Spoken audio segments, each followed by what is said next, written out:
Hello, y'all. How's it going? This time, we're starting for real.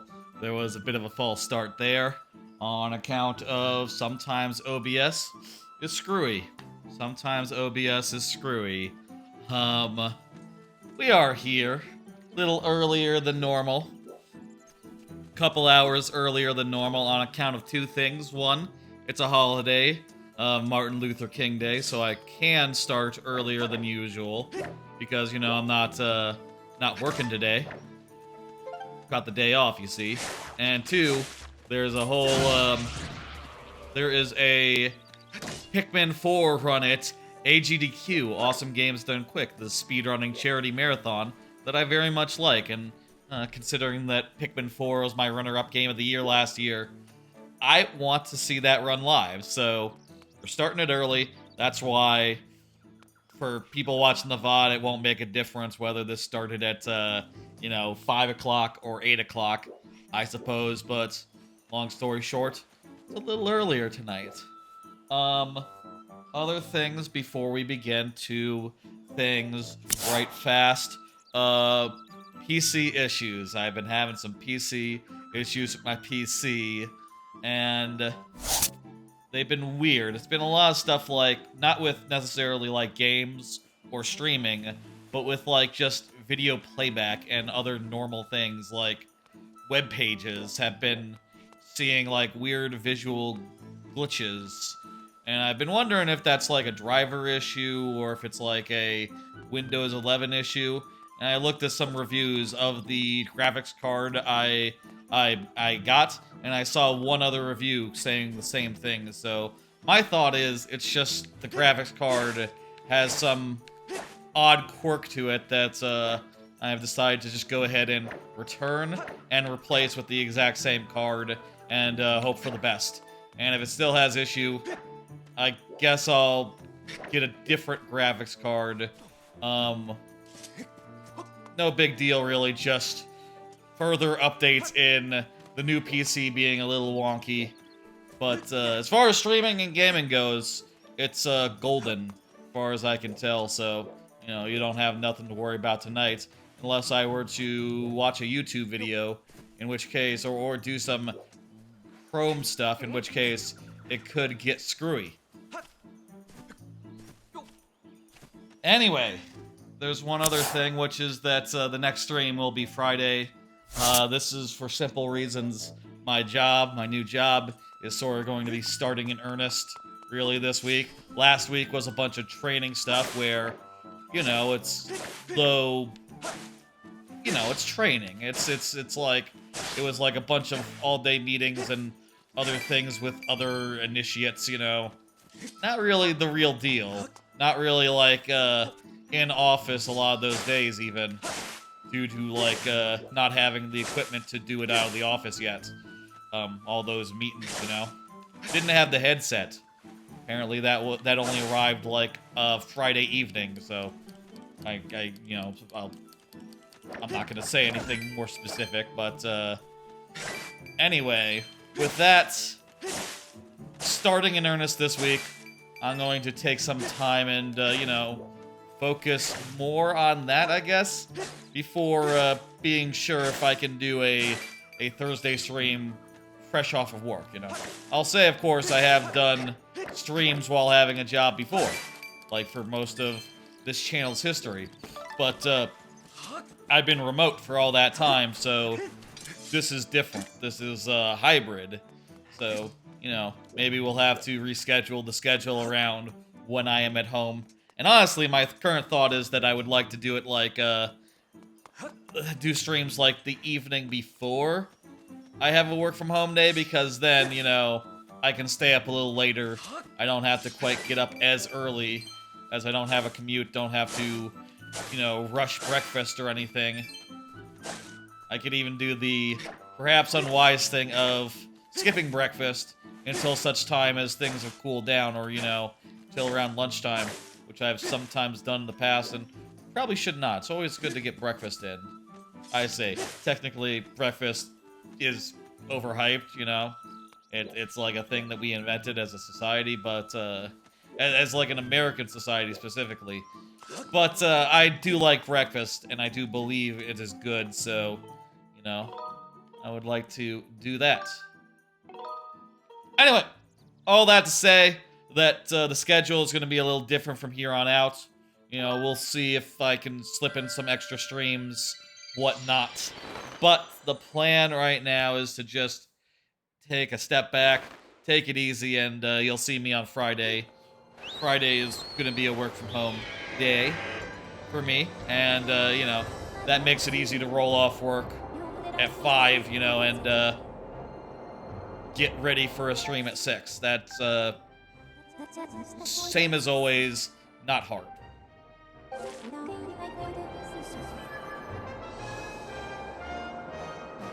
Okay. So then. Right. Where we left off. Let's talk about that real fast. We got this whole Skyward Sword situation going on. We've returned to the skies real fast. Decided, you know, just do that while I was talking. Don't mind me. But last time we did the first temple, and we got a stone that will unlock the second area. And I'm hoping it is as simple as I pop this stone in, we go to the second area, we do some volcano stuff, and then we, you know, we do the volcano side quest stuff, then we head into some sort of dungeon, which I think is like a mine or something. I forget what the dungeon is like in this one. In this first, like, volcano dungeon. It's hard in this game because each area doesn't just have one dungeon. They have, like, 2 or 3. So there's multiple forest dungeons. There's multiple dungeons in the volcano area. Can be a bit to remember, I suppose. Anyway, I do know, just for what it's worth. Oh my god, those eyes do not look good. I guess, wasn't one of the Zelda games they said that the NPCs were just Mii's, but with like a slightly different style? If that is the case, then that face, it kind of shows on that face. I haven't seen your cookie. Rhina.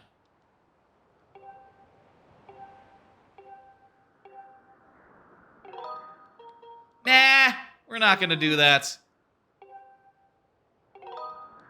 Nah, we're not gonna do that. I don't know this cookie. I'm not gonna do that. No. That doesn't sound like a good use of my time. Okay, I'm gonna say yes. Can I just go to the surface now? You know what? I probably need to go buy a metal shield anyway. So let's do that real fast. And then go to the surface. Tell me that's a side quest and I don't actually have to do it.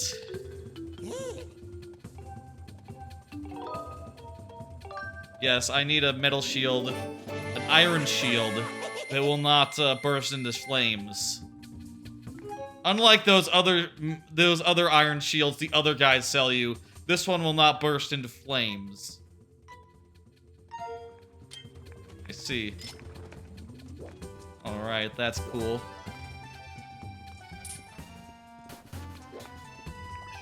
Let's roll. I get the feeling they might make us do that side quest before we leave. Shame if so. Are you Kooky? Where's Kooky?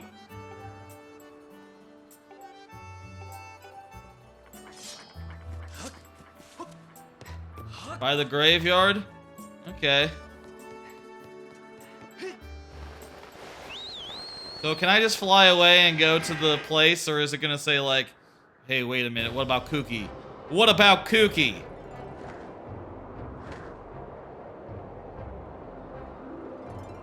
I don't remember this kooky business, so let's just get out of here if we can. I'll do a card also, hey. I got cards.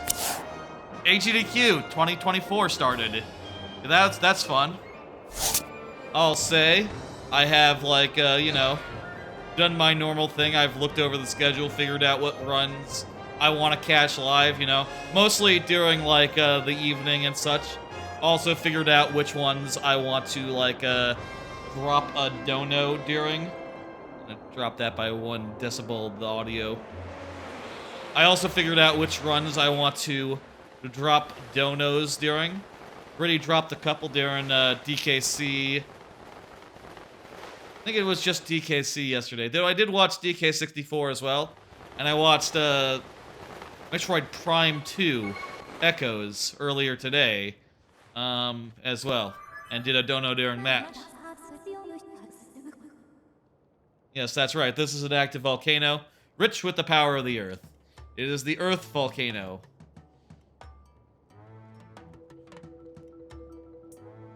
What is the volcano called in... It's like Mount Doom, isn't it? In, Ocarina.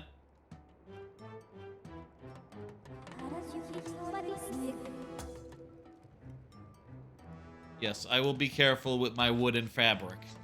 Oh no, I'm wearing fabric. I will do that. So here's the second area. Here we are in the second area. That's enough Skyloft stuff. We didn't do any Skyloft stuff, but, you know, we had to get from the last area to this area. That's a whole thing. Fun. I'm glad there wasn't a big monster intermission. I'm glad of that. Very glad of that.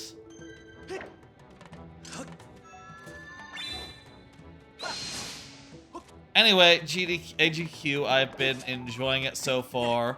I'll say, you know, I usually, previously, donated about 75 bucks on average per marathon. I figure with the new job, I can afford to give just a little bit more. So, aiming to end up with a dono total slightly higher than that. Maybe like 100 bucks, let's say.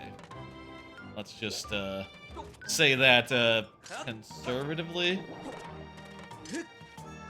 We'll see. I got a listing of, like, what runs I want to give to.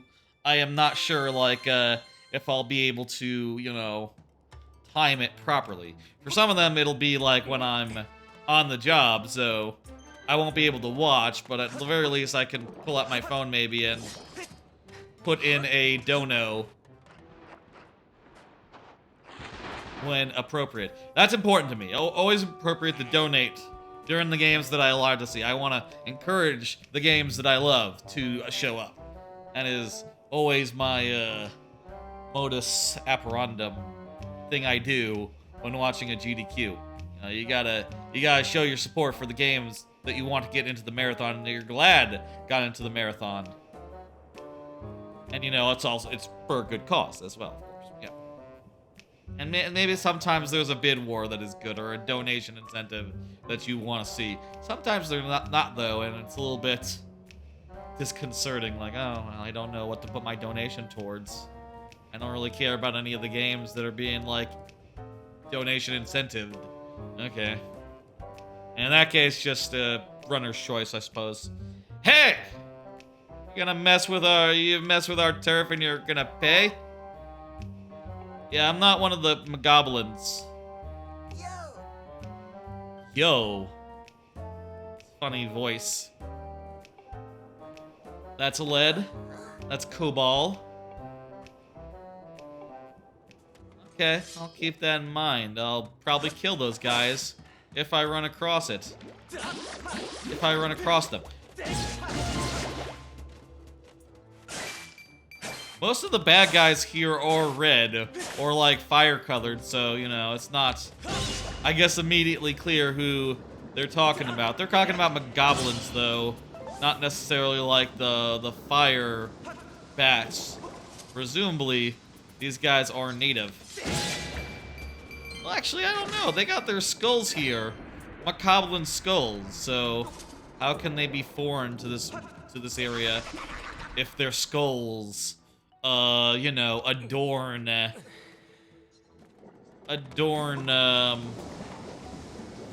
the odds and ends? I don't know. Doesn't really make sense.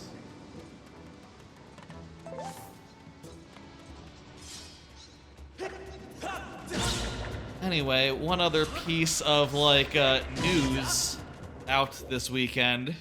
I say out this weekend, might have been a little sooner, but did you hear about Clear 2.0's release? Probably not. Clear is an application that I use to do, like, my, is an application that I use to do, like, to-do lists, and also, you know, when I am doing, like, the conversation card list, I usually do them in Clear. And, for ages now, I've been doing the beta of Clear 2.0, and now it is actually out, and y'all can get it without finding the test flight beta thing that I got into for that, which is nice. I would definitely recommend Clear 2.0, though I will say, this is fun, rolling stuff. I will say it is sort of it does, like, reset all the aesthetic stuff and all the, like, skins and stuff. And the skin I've been using since I got into the beta is probably premium or something. And maybe I need to buy it or something, which is kind of a bummer. I would buy it if it came up in my store, but in the meantime, guess I'm making do with, like, whatever they give me. It's a great app. I recommend it a whole bunch. If you're looking for, like, a quick list-making app, Clear is fantastic for those purposes. You know, I use it to I use it to, like, draft up a lot of things, not just the conversation cards. I also use it for, like places I'd like to go in Japan. I have a list of that. Whenever I travel, I make a inventory of everything I want to bring in Clear and check them off as I'm sure that they are in the bag, you know. And I list other such things like if I'm doing, like, anime of the season tier lists, I'll usually, like, make a list on my phone and move them around as my feelings change. It's very convenient. You can drag things up and down the list, which is pretty convenient, as well as, like, check them off. It's a good app. I recommend it a lot. Clear, to do, maybe you can find it under that, or use Clear on X, I think they're called. Whatever. This is a guy, Quartz. I am a friend of those red creeps. Yeah, I'm not a monster, guys. I know how to do them. I already figured out. Yeah. Yep. You hold up and down, and on the stick, and you toss or do the other thing. I feel like that was it was necessary to learn how to do that in the last dungeon. Not sure if that was 100% the case, but I did figure it out. Then you can like put a little spin on it by, like, angling it just so. I am going to have maximum rupees before too long. I really ought not to be just going after every single rupee I see. It's not a worthy use of my time.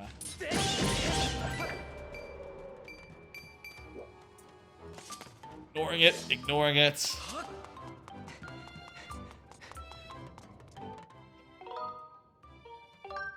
I wonder when the first fight against the big boy will be. I know it's like a repeated thing, and I remember it that much, but it looks like we'll just be able to do volcano stuff unimpeded. That's nice.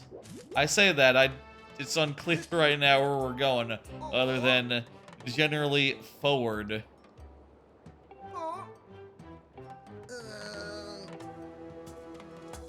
Yeah, that sounds like the boss of the first temple. You went into there, huh? Now how the fuck would I get over there? What? What's with that seal?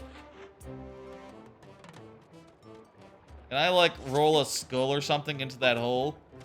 Fuck that guy up? Okay. Okay, you can't roll a skull. They don't have the right shape for that.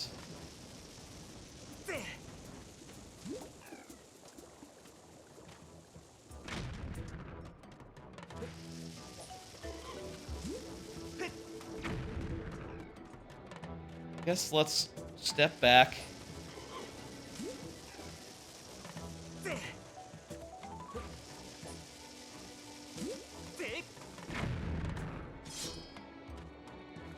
Gotta throw from a considerable distance. Let me do another card while we're just throwing bombs. I started replaying Fallout New Vegas. Yeah, so I mentioned on Friday I got a wild hair to replay that game, which I've never actually done. I only played it once around the time it came out, and not even to like the extent where, you know, maybe I saw all the side quests or, you know, unlike Fallout 3, I didn't do all the DLC or nothing, just like maybe one of the DLCs, and that was that. And I've sort of been in the mood, I've sort of been interested after watching a couple videos, and I bought the PC version, figuring that, like, okay, well, for 20 bucks, I can get all the DLC, and I don't have to worry about, like, what I did and didn't buy, like, 20 years ago. I say 20 years ago, like 10, 15 years ago, you know, when that came out. Yeah, I guess it was like 15 years ago, huh? Time fucking flies. Time flies.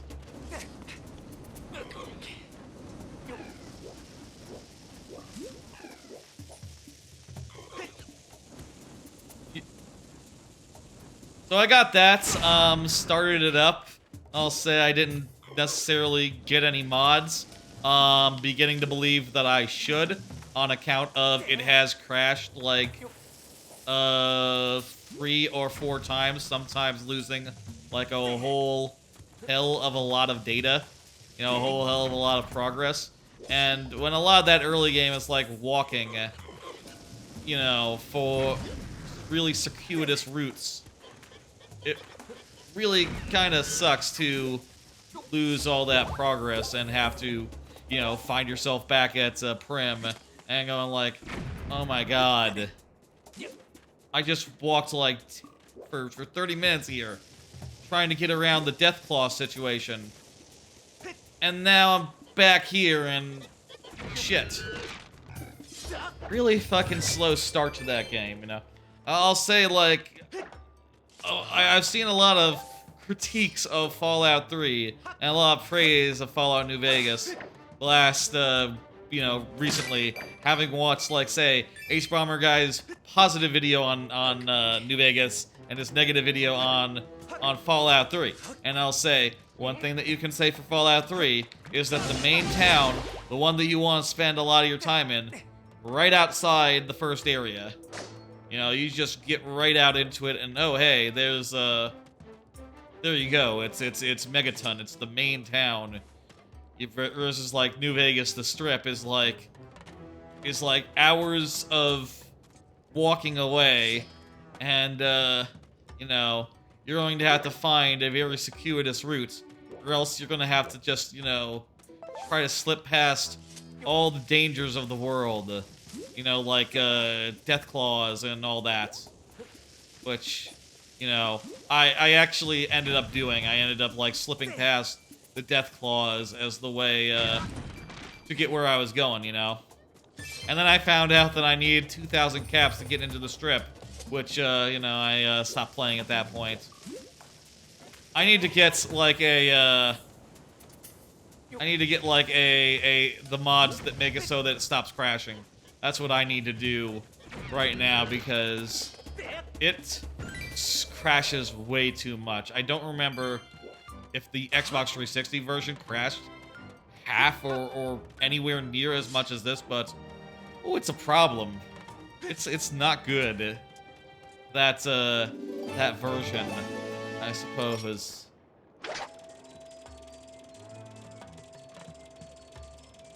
Anyway.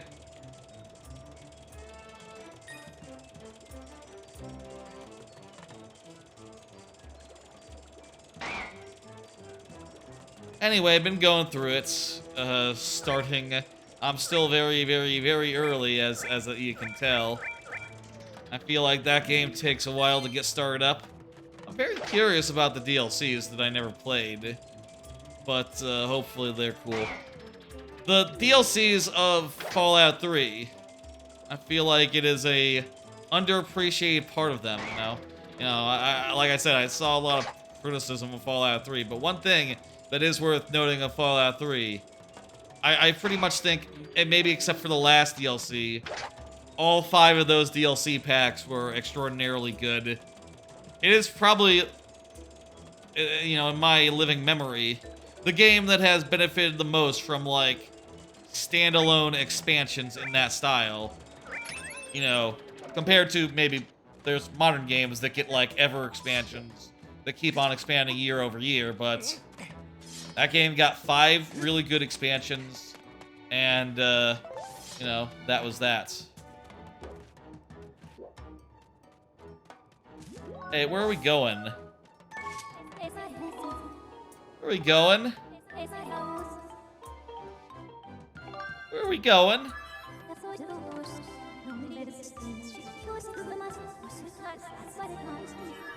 Okay, I knew that. I already got a sword. Okay, let's follow Zelda smell. I know it's not really a smell anymore, but basically a Zelda smell. Hey, we just went along a whole big loop. So what was all that for then? Was there something up there that could let me get up to where I was meaning to go? I don't understand.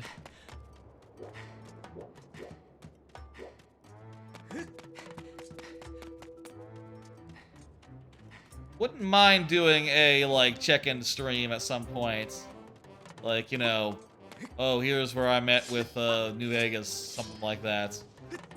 I don't know, I'm just sort of enjoying playing it by myself without really thinking that much about it, so honestly, kind of no need to make it a whole.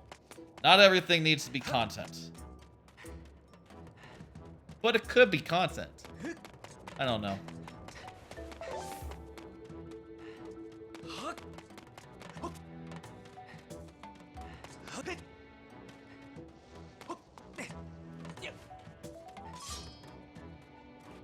One thing I do feel is that I'm really looking forward to seeing the faction stuff crop up. It's almost a shame that... Okay, yeah, so...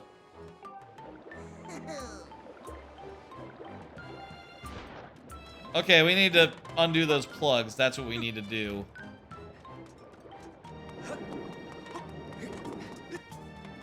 I think step 1 here. Grab this bomb and go bowling. Boom. Okay. That opens up a whole area that we can explore, including the way to the Zelda smell. What is over here, though? Let's just have a look. Have a whole look-see. Well, I don't have bombs, so I can't do anything about that. That particular thing.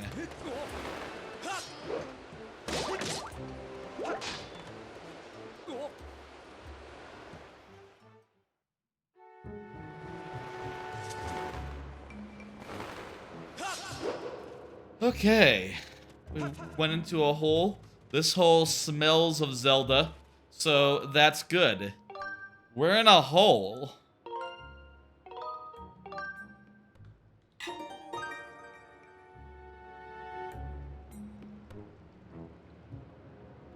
Probably doesn't make sense to have that be a timestamp. This is still Volcano, general Volcano area time.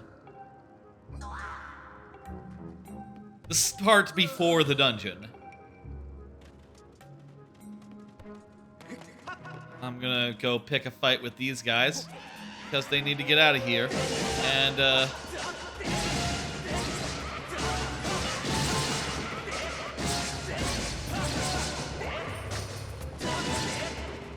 there we go.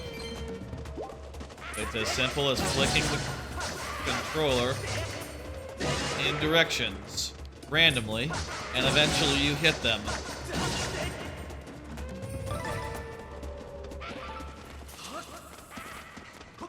I need to kill the horn guy. You the horn guy?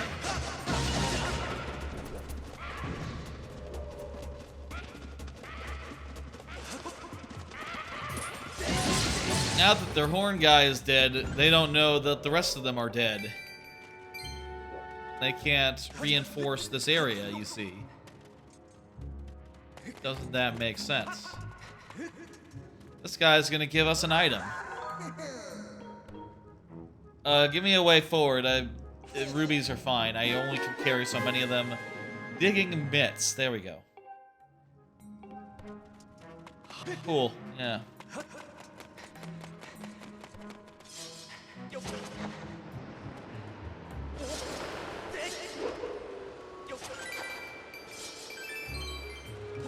And this gives me rubies. More than I can really carry. I can only carry 300. I'm gonna hit the maximum like in 8 more. Oh, there's a hole in the ceiling to get that chest. Okay, that's fine. The digging claws are alright. You know, they make me think of Minish Cap. And things that make me think of Minish Cap, they can't be bad, you know. That's inherent good.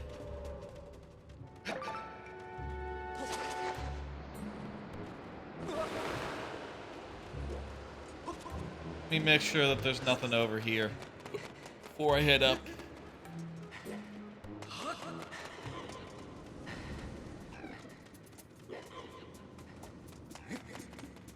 Maze. I feel like this is just gonna be for— oh god!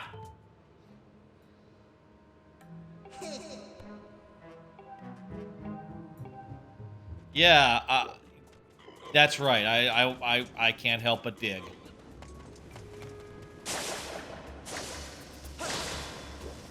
It's true.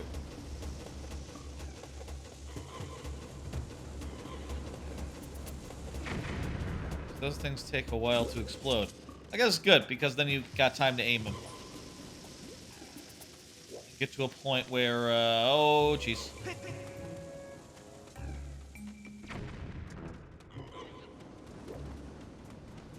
Oh, no, I don't think so.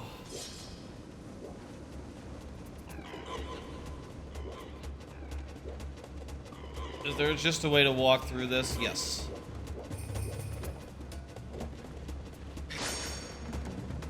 That's definitely the way, maybe not the way forward, but a thing to get.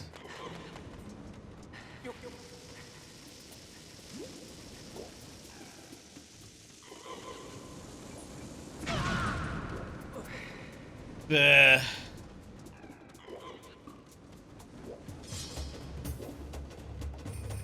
Can I get my bomb into that hole?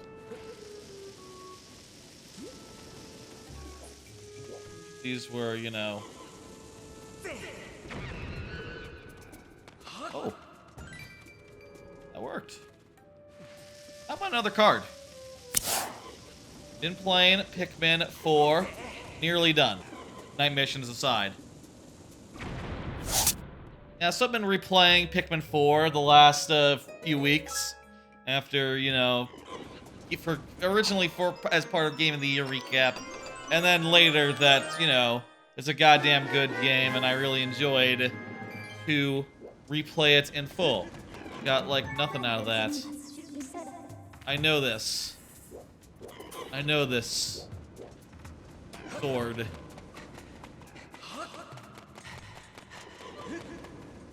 Anyway, been playing that. Nearly done now. Just need to, I don't know, finish off a few more things.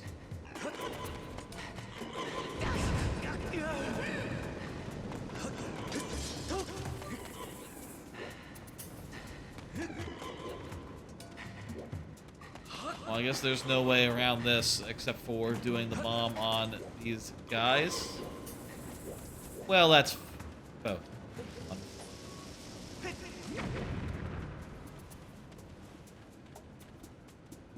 It's fun. I've really enjoyed it, and I'm really happy to have, you know... On the replay, I was able to get more of the onions early and enjoy the game more fully with the whole cast of Pikmin, you know, every color getting, like, more of a due. I still do wish there would be, like, a proper New Game Plus mode in that, but, you know, honestly, I just thoroughly enjoyed playing it a second time, even without, say, New Game Plus style changes. Such that, no, it's goddamn good. I wonder if that other way was just a bonus then.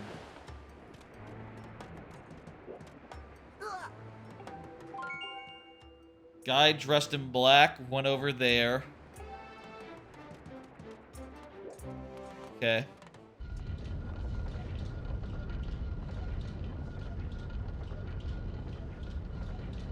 Okay, just opened for us. Perfect. Oh, it's a new character. That's right, we got a new character now in this bit, I suppose. It's not important. Can I blow up that thing? Anyway, with Pikmin, I'm enjoying it.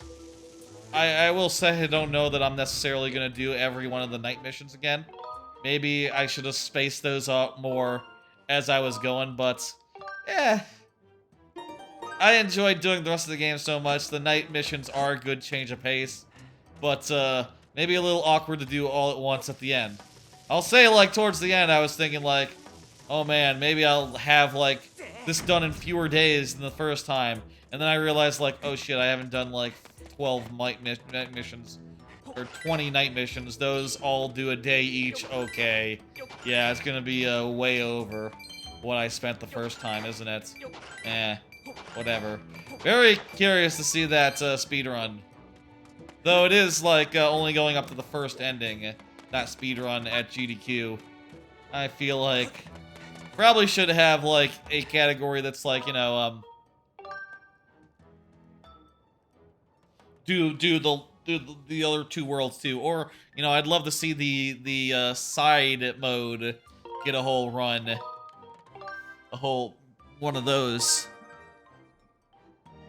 I don't know the.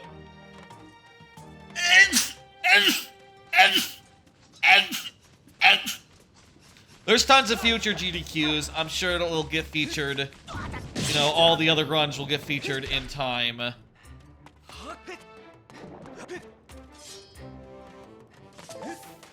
I remember this part. Gotta watch out for a guy with rock.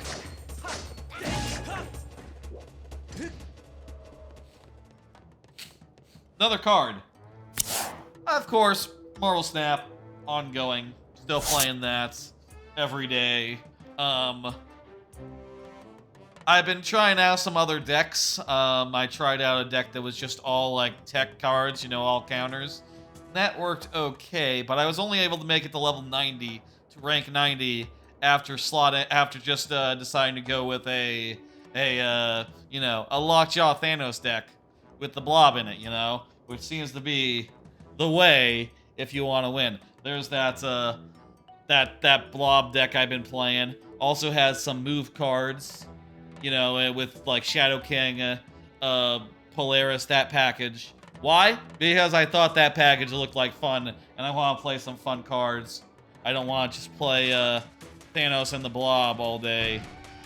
Maybe I should just play the best deck, though, and just not get so fancy with it, you know? That might be a good idea on account of I am struggling a little bit in the 90s. Got up to 90, but then so far have mostly dropped down from 90 to from 93 to like 91, 92. I think right now I'm just below 93. So like just a little bit lower than I started. Not exactly ideal, but you know, what are you gonna do? And that's right, I think I will make infinites pretty soon. Next week or so, hopefully. And then I can not give a fuck anymore. Thanos Blob is really, really, really, really strong, and they probably need to do like a huge nerf. I don't know how they do it though, on account of, you know, what do you do? Do you change it so that the blob just eats like 3 cards, or like a limited number of cards, rather than eating your whole deck? That would make the blob possibly really, really weak. So I don't know if that would really work. Does it do like a numbers situation where it's like, okay, eat every card that's in your deck, gain 2 power for each one you eat? Even then, like, Thanos would still be the home of the blob if that was the change, because Thanos can put the most cards into the deck.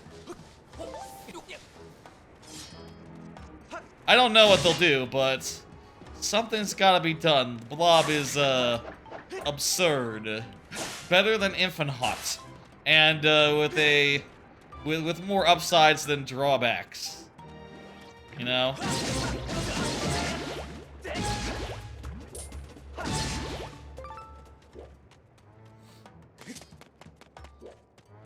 But anyway, still having fun.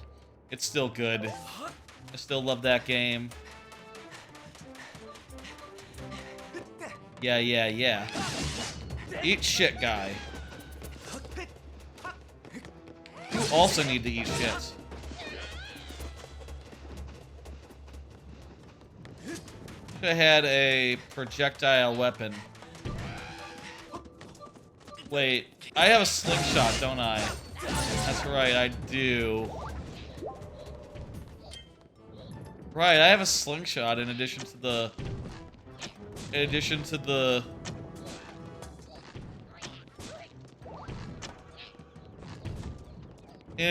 the slow drone.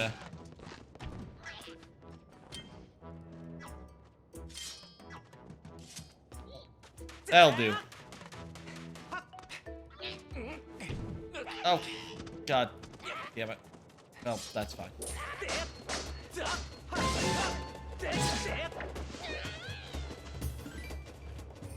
Cool. Well, that was a straightforward walk up the mountain. Nothing unusual about that. We gotta find a key. And I suppose once we find the key, we can go in the dungeon. Right. Yes.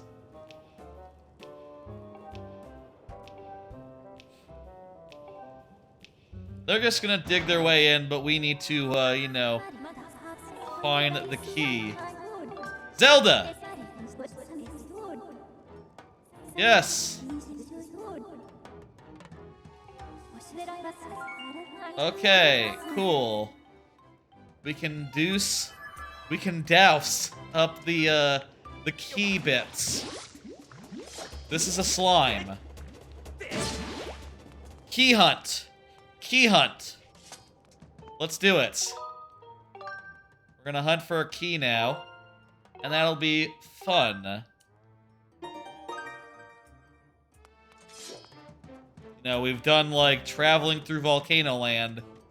Now it is time to go find a key.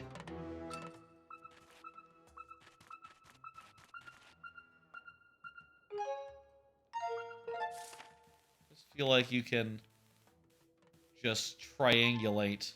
I wish you could draw a line and literally triangulate by doing like a quick line, and then doing a second quick line, you know? Eh.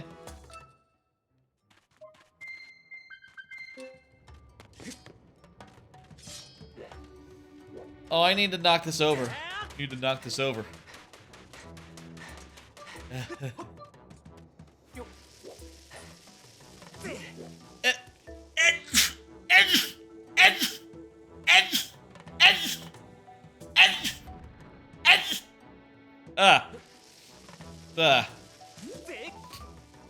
Oh.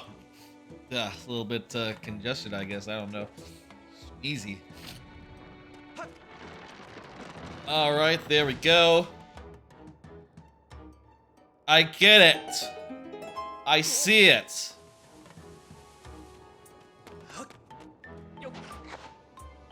Fia's gonna come out and say, I think this is one of the keys. No, okay. We understand it's a key, though. This is one of the pieces of the key. More precisely.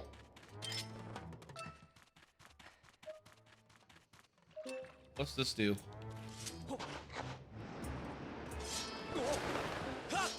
Anyway, it's time for a key hunt. Let's hunt a key. Meanwhile, I'm gonna pop some more cards and, you know, talk about them and such. You know how I do. There was a winter wonderland this morning that's all entirely melted. Yeah, so in the Dallas-Fort Worth area, it's been very cold, and it's been projected to be very cold the next, like, 2 days or so, like below freezing even. And there was supposed to be, like, snow and such this morning. And, surprise, surprise, there was. And I saw that and I was like, oh my god. It's like actual snow. And, you know, I got these images of it here, see? You know, like actual snow. Like, oh boy, it's cold outside. And, you know, the whole, everything is covered in a sheet of white. And then I looked up, like, an hour ago, and I saw, like, oh, it's all gone. It's all gone out there. There's no more left. It's all dry and shit, presumably. You know, probably some bridges are still, you know, icy, maybe. Bridges in dark places maybe are retaining a little bit of their cold on account of they're not graced by the sun in the same way that the rest is, but yeah, it seems like most of the ice, snow, etc. is gone. Surprising. I'll say, like, you know, I guess I say this as someone who is from, you know, DFW. We don't see snow ever, and we don't really understand it. We know that, like, when there's snow out there, you don't drive. You just stay inside and wait for it to go away. That's just a rule of thumb that everyone really is in their best interest to obey. Because, you know, dangerous to do otherwise. There's a guy on top of that thing, isn't there?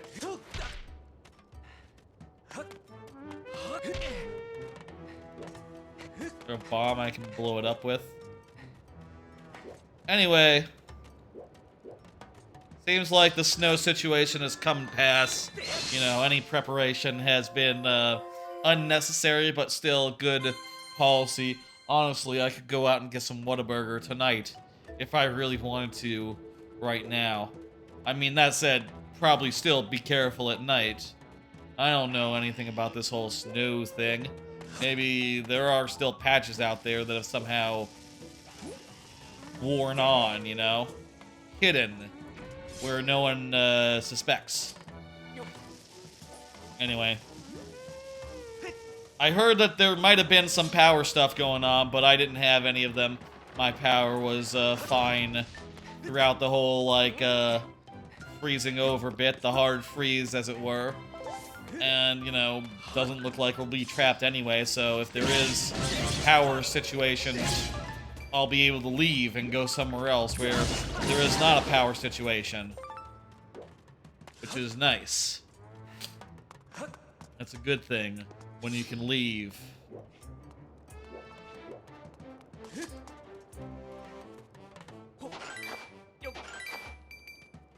Anyway, I will say it is still very cold out there.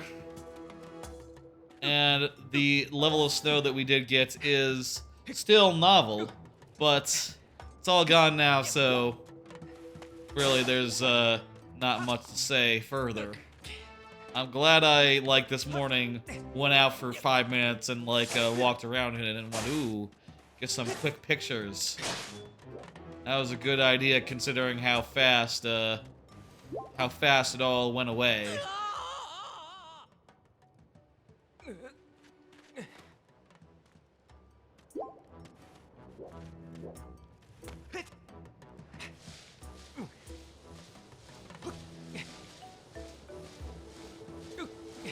Another card. How do y'all prepare for snow?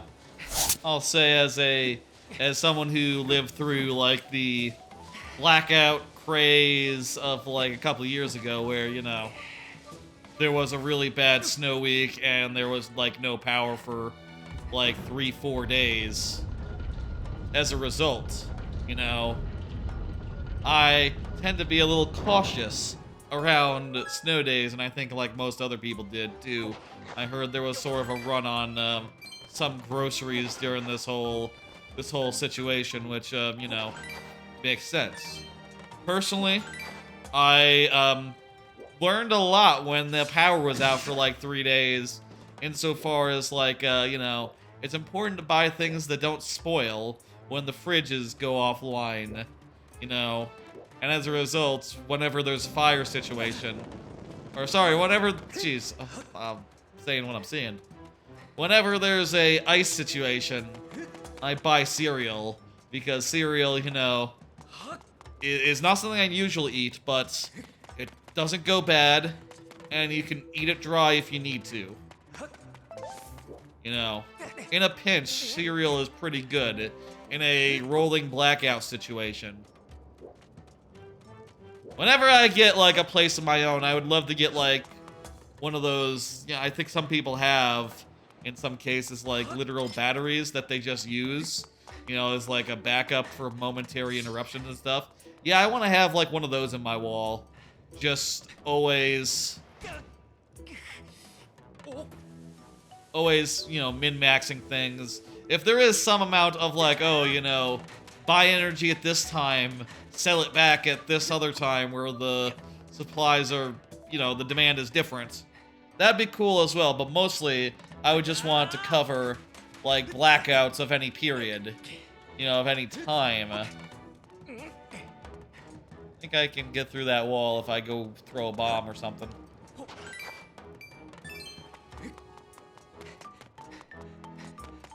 Here we go.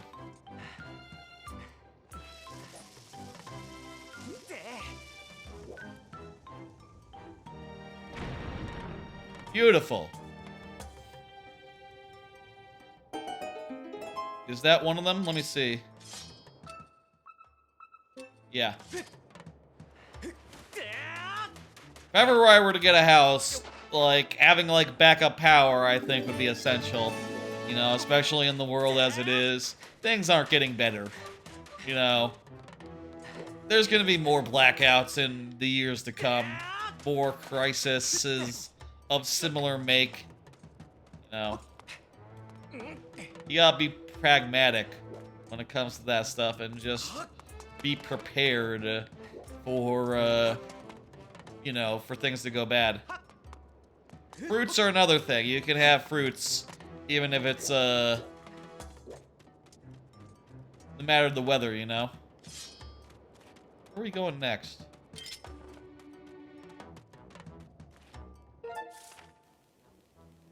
There's like a... Okay, here, we need to go over this way. Go down this slope, I believe. If we go down here, are we gonna have a way back up?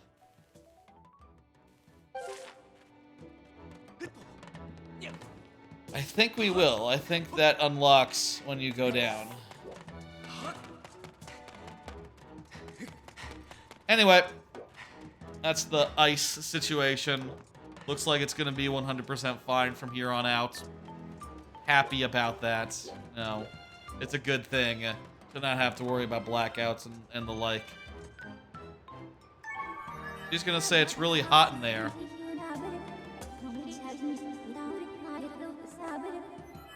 Okay, so she is saying, like, go just run through it. Do a damage run. Peeled and unpeeled. Quick follow-up here. Last time, I did say I got some, you know, some oranges that had been unpeeled. Apparently, unpeeled means that they still have their peel. That doesn't make sense to me. I feel like if you unpeel something, that's, you know, that would be to remove the peel, if you ask me. To me, those two words seem like they mean the same thing, but apparently, from what people have told me, maybe they don't. And it's fact just the one means peeled, means to lack a peel, and the other one means to have a peel, so, you know, I will jot that down for future use.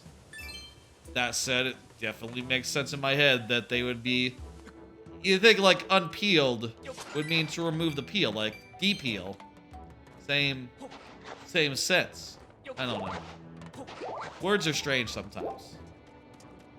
What I meant is that I had a thing of oranges without the peel, and that was very convenient. Maybe y'all could already understand that by context. You know, I was talking about how convenient it was to be de-peeled. Unpeeled, you know?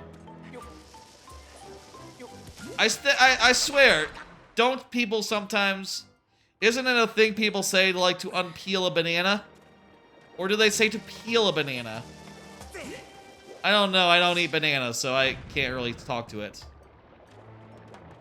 That's outside of my, wheelhouse, really. Not a big banana person. In fact, I don't like them. One of my least favorite fruits, let's say. Bananas. In general. Good.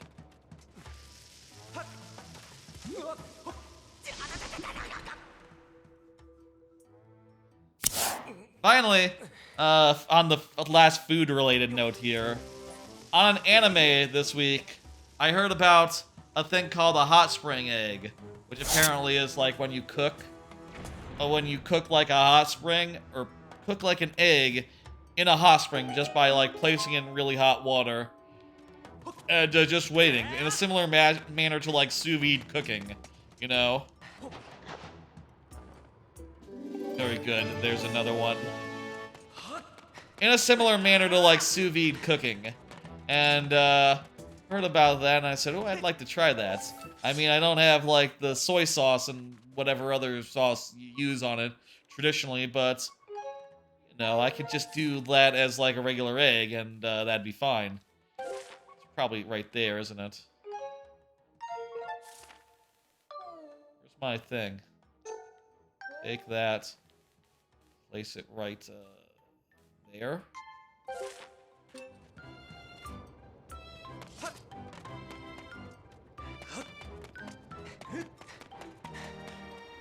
Anyway, I looked online, tried to find some recipes to, like, do it, and was able to find some that were like, okay, well, the best way to do it is obviously with a hot spring or, like, with a sous vide machine.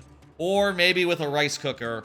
The rice cookers have a stay warm mode that'll do the job. I don't have any of those things, so, you know, the best I could do is like, okay, well, boil some water, put the eggs in for 15 minutes, and no more. And, if they're undercooked, that's bad. If they're overcooked, well, you've just ended up with the whole normal hard-boiled eggs. And, I was a little nervous, but I really needn't to have been. I ended up with normal hard-boiled eggs, though, you know, of a medium softness, you know. Not exactly soft-boiled, and definitely not onsen, you know, hot springs eggs. Like, short of that, you know. That they're supposed to be, like, soggy, You know, they're supposed to be like practically a liquid. I'm pretty sure is how that's supposed to work. Which, they were not. I guess, you know, basically what the recipe calls for, if you ever find a recipe that says, like, hey, you can do it without a hot spring, or any sort of temperature regulation thing, is basically just like, yeah, get some hot water, and, boil them, but just short of it. Just almost boil them, and, seems like a whole thing to dial that in and get it right. I don't know, maybe I could find somewhere that just has them. Or when I go back to Japan, like on vacation in the next... I'd like to do it this year, honestly. Maybe I'll find some place that serves them. That'd be nice. And probably very, very tasty. I found an Eldin ore.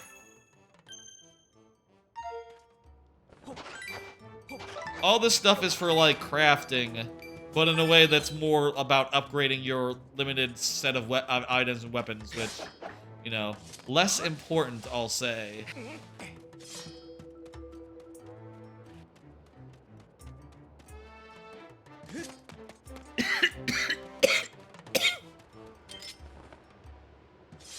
Okay, let's douse for the last one.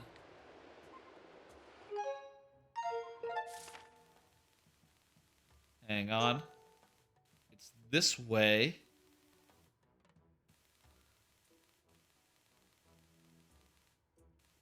It's either right there or, like, right there by the base. Let's douse again from the top. Wish I had 2 lights. So where do you get 2 lights? I feel like it's possible to do 2. Okay, let's douse again.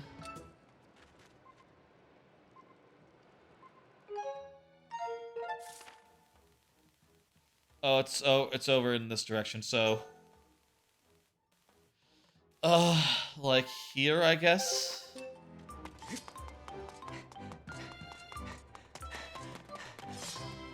Anyway, that's a thing. You know, fun thing to do when there's a hard freeze out is just boil some eggs in a slightly funny way. Good use of eggs, I suppose. Whatever, it's good. It tastes good, even if I did... like, not make it right. Don't mind one way or the other.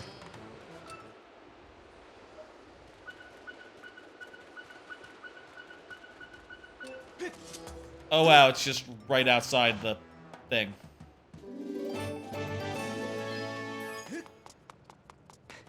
Perfect. We got the key. That was easy. Now we go into the dungeon. I believe it is dungeon time. Unless it's gonna do like a trick on us and say like, hey, you gotta go somewhere else real fast before you actually go and do the dungeon. Well, I guess it's all between area 2 and 3 is like the first time the boss guy comes up.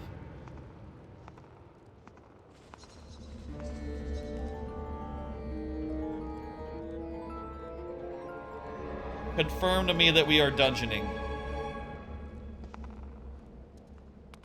Yes. Okay. This isn't like a tease here. We are doing the dungeon. Yes, that's right. The Earth Temple. This time it's just the Earth Temple. It's not the such and such in the Earth. The Forest Temple was not the Forest Temple, but the Earth Temple, it's the Earth Temple. Okay, that's fine.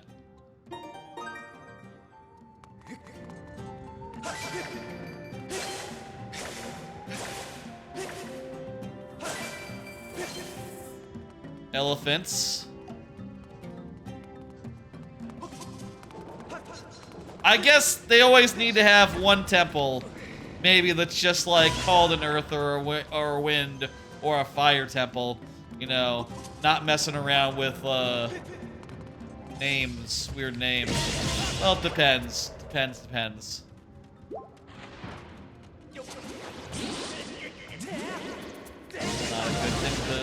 unbury, but whatever. One thing I'll say, before the stream, I didn't like commit to this or anything. I did consider that a fun channel point thing might be, for this game in particular, to like switch back or forth from the controller controls to the Joy-Cons.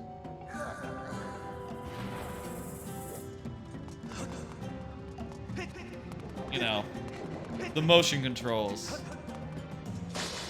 I kind of like using the regular, like I say regular, the controller controls just because it's better on the fingers, you know, I guess. It's a lot less strenuous to play it this way versus playing it the other way. I'll say, by the way, hey, we're making great time. We're just over an hour in and entering the dungeon for one of these Zelda streams. You know, I've done the last 3. You know, I've done Wind Waker and Twilight Princess. Oftentimes, I would not be in the dungeon an hour in. You know, the bullshit would often extend a whole lot longer. So that is nice. Very appreciative. Hey, here's another card. Watch the first episode of Buchigiri. More anime first impressions, I will say. I only have 2 of those today. Buchigiri seems to be a show, very well animated, brightly colored, you know? I'm good, thanks. I just need to hit him on the side he's not blocking. I'll figure it out, thank you. When they do like that, hit them in the direction they're not blocking. Got it. See? It's really easy. Sword. I know my business. Anyway, Buchigiri is about, like, a guy who moves to, like, a new school, and the new school is filled with, like, absolute punks. And he sort of has to, like, you know, deal with the bullies, deal with the other such threats, and also he gets like a magic genie who will help him out in, you know, whatever he wishes.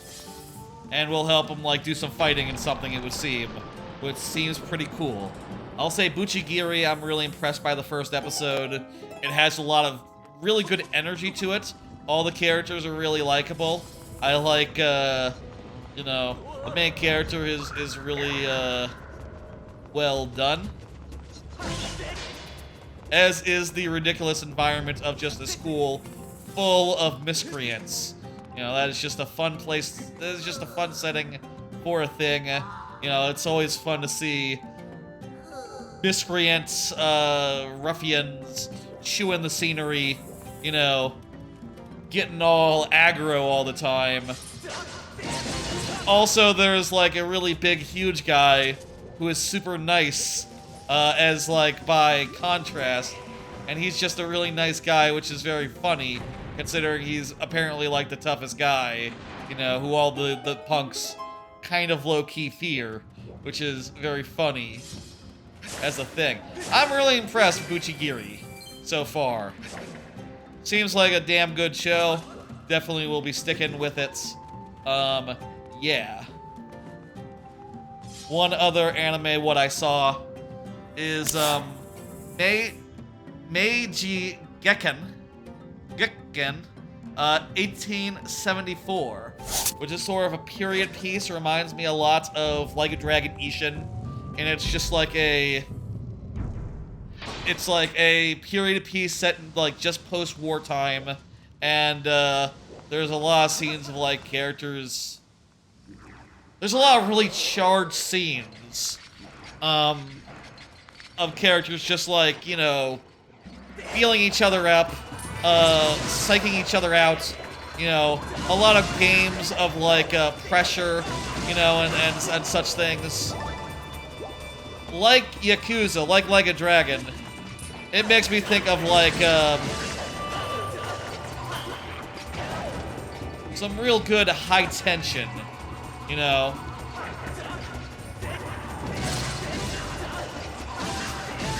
How's the audio during that?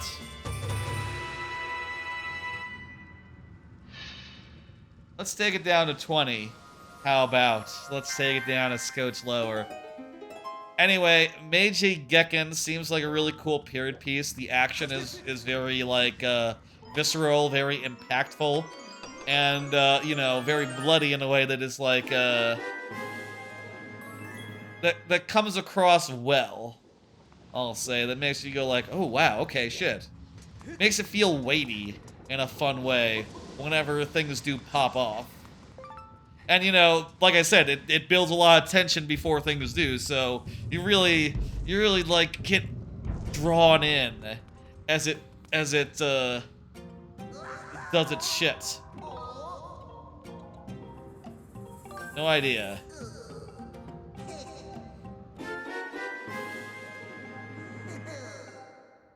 I thought I already had a bomb bag, but now maybe I have 2.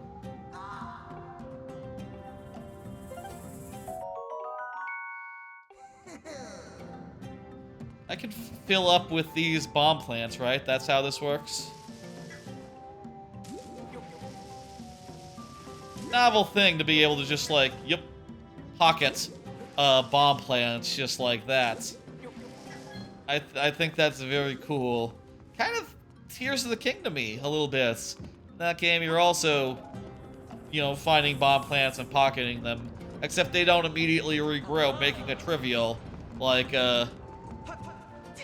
making them, like, trivial by comparison. Anyway, I'll say, like, with AGDQ?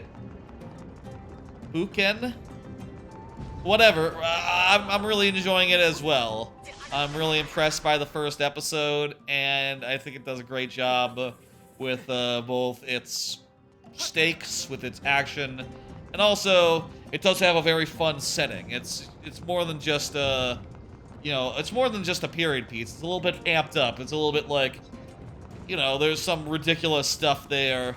There's some characters who are fighting in, you know, not with weaponry that would not be historical in nature, which is fun.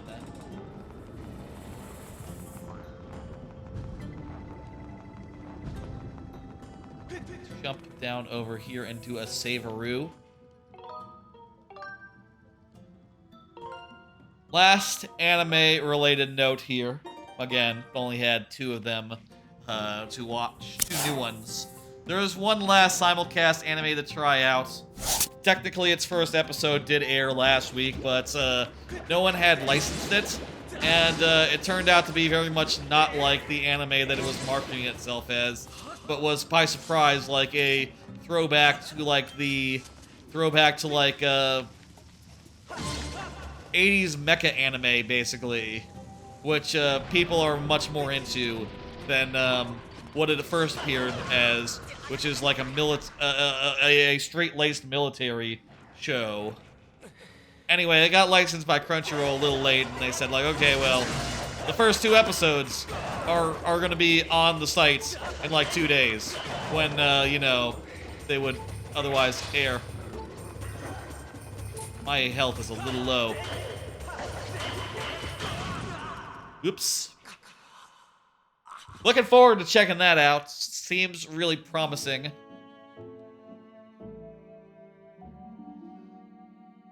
Yes, I do. Looking forward to checking that out. It seems really promising.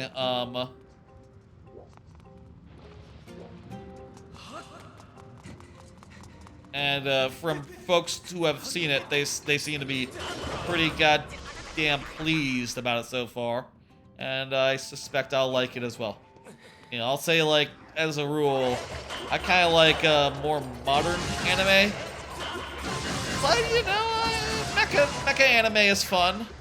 There are not enough mecha anime in this world, and I bet one that is sort of a throwback could be a lot of fun, even for me, who typically likes the newer stuff more. I'll say, like, I like the newer stuff in terms of, like, sensibility. You know, I I am definitely not one to say, like, oh yeah, it makes sense that there's like a million isekai, and like there's like a million isekai every year, and like 2 mecha anime a year, if that. Like, I'd probably say, like, no, they should really like adapt things that are different, you know, and try to do a wide gamut of shows. In fact, I'd say, like, a good example of that would be that slice of lifes are getting to be a little weirdly rare. Slice of lifes that aren't also like romances, or you know, they don't also have romantic tension going on, or like otherwise. They're getting a little bit weirdly rare. I like me to have a slice of life every season, and there wasn't one for the last 3 or 4. Well, there was the Rocket one last season. But, yeah, the last year was pretty dry for just good old-fashioned slice of life. That said, you know, slice of life, it can be incorporated into the bones of, like, any other genre. It's sort of like RPG elements in games, you know? Like, I won't go so far as to say there were not slice of life elements in other anime, just, you know, fewer things that are just like, here's some cute girls doing stuff, you know? Which is all you need in entertainment, I think. There's Zelda! They showed us where Zelda is. That's nice. Anyway, I'll say I haven't dropped any anime since the last stream. I'm basically giving everything that I am watching the 3-episode rule at this point. Gonna refrain from making any decision until I've seen, like, say, oh, you know, Solo Leveling has to get its hook in. You know, it has not yet gotten to its hook. I am gonna see its hook, and then I might cut it, you know? Or like, oh, the Solo Adventure Tank Man banished from a hero's party, but not like banished from the hero's party, the other show, which is good. More in a mild, average way. That one's probably also gonna get cut, but I don't know. I'll see another episode before I do. It's hard to watch too much anime, so I definitely need to make cuts, whether or not the shows are good or bad. So, you know, I will, but haven't yet. That, and there are a lot of shows where I watched the second episode and I went, yeah, this is really good. I'm probably gonna just stick with this. Yeah. Which is good, you know, when you come out of a second episode like that and feeling like, okay, I'm willing to ride this one out. No. Unless a day is really, really busy, then I do feel like you ought to try to give them a chance, you know? Whatever.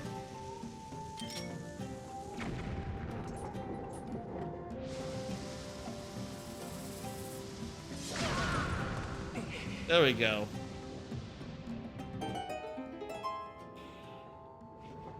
Non-anime cards now.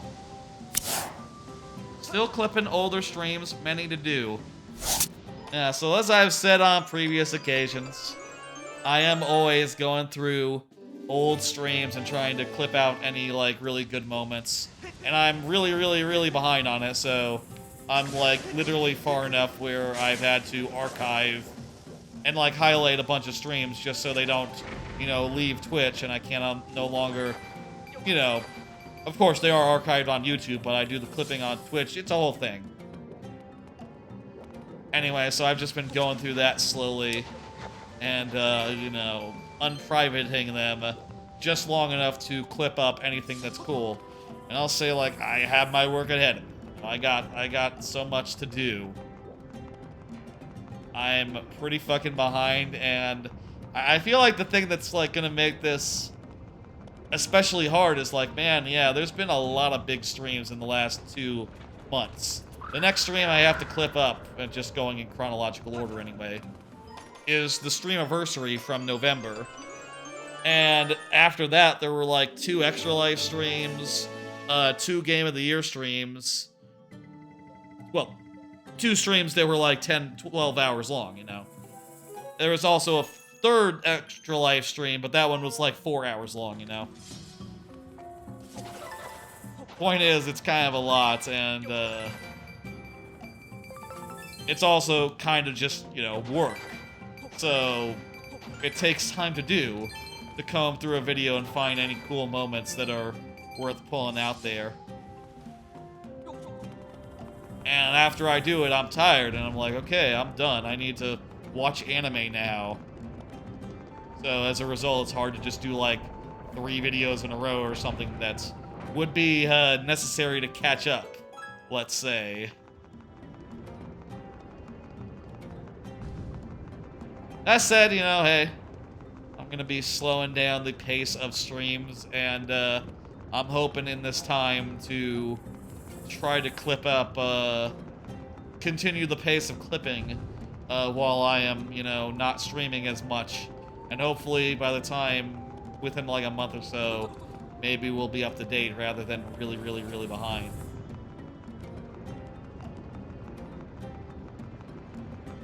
Who can say? You know, maybe we'll be further behind in a... Maybe it's a fool's errand, and I should just give it up, you know? Or just not accept that not every stream is gonna have clips of it. You know, just focus on, I don't know, the ones that stand out and make sense. That said, I do like to believe that every stream has its moments, you know? And clipping up good moments from a stream sort of, I do feel like it validates that, you know? Makes it feel true. That like, okay, yeah, I did find probably way too many clips from this stream, all things considered. And some of them are very funny. Others maybe a little bit self-indulgent, but whatever, you know. I'll also say, of course, anyone can clip up anything of a public stream, you know, one that's not archived or fallen off or expired.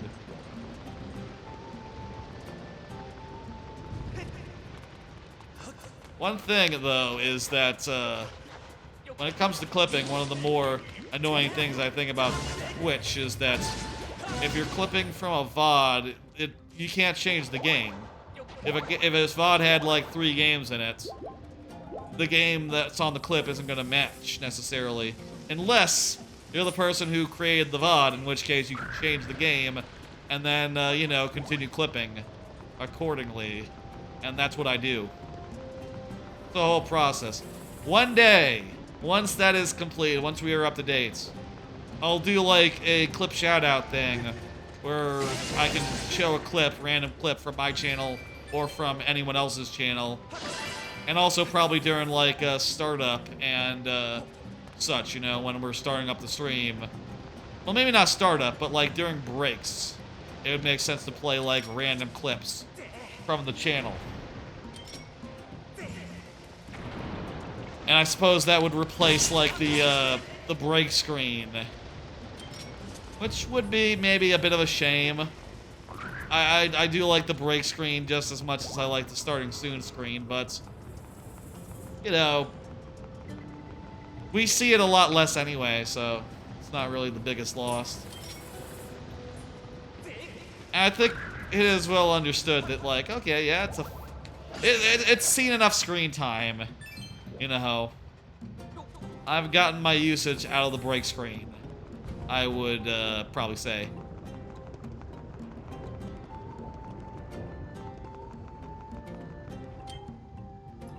This.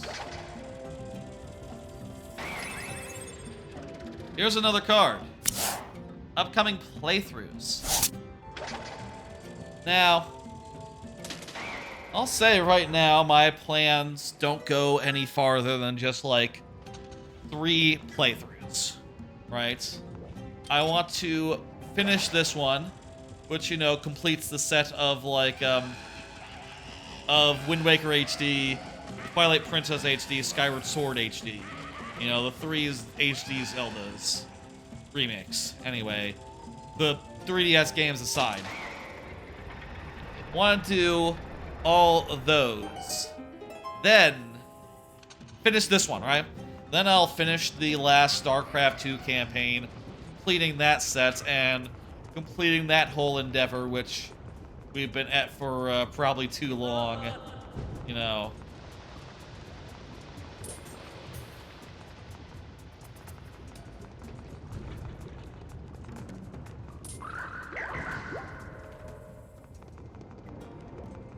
So that'll be what follows this, will be the last StarCraft 2 campaign.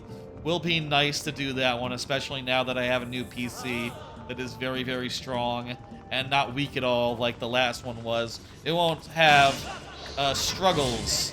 I know that I'm having issues with my graphics card, but that does not affect games.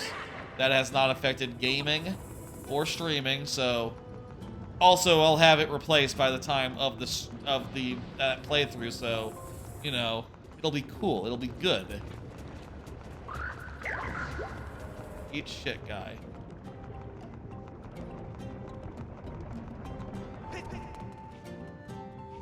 Eh. Weird.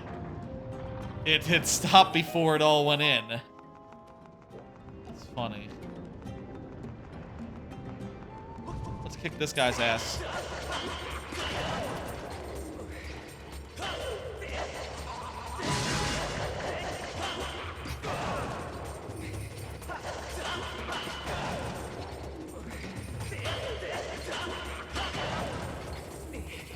I said let's kick his ass.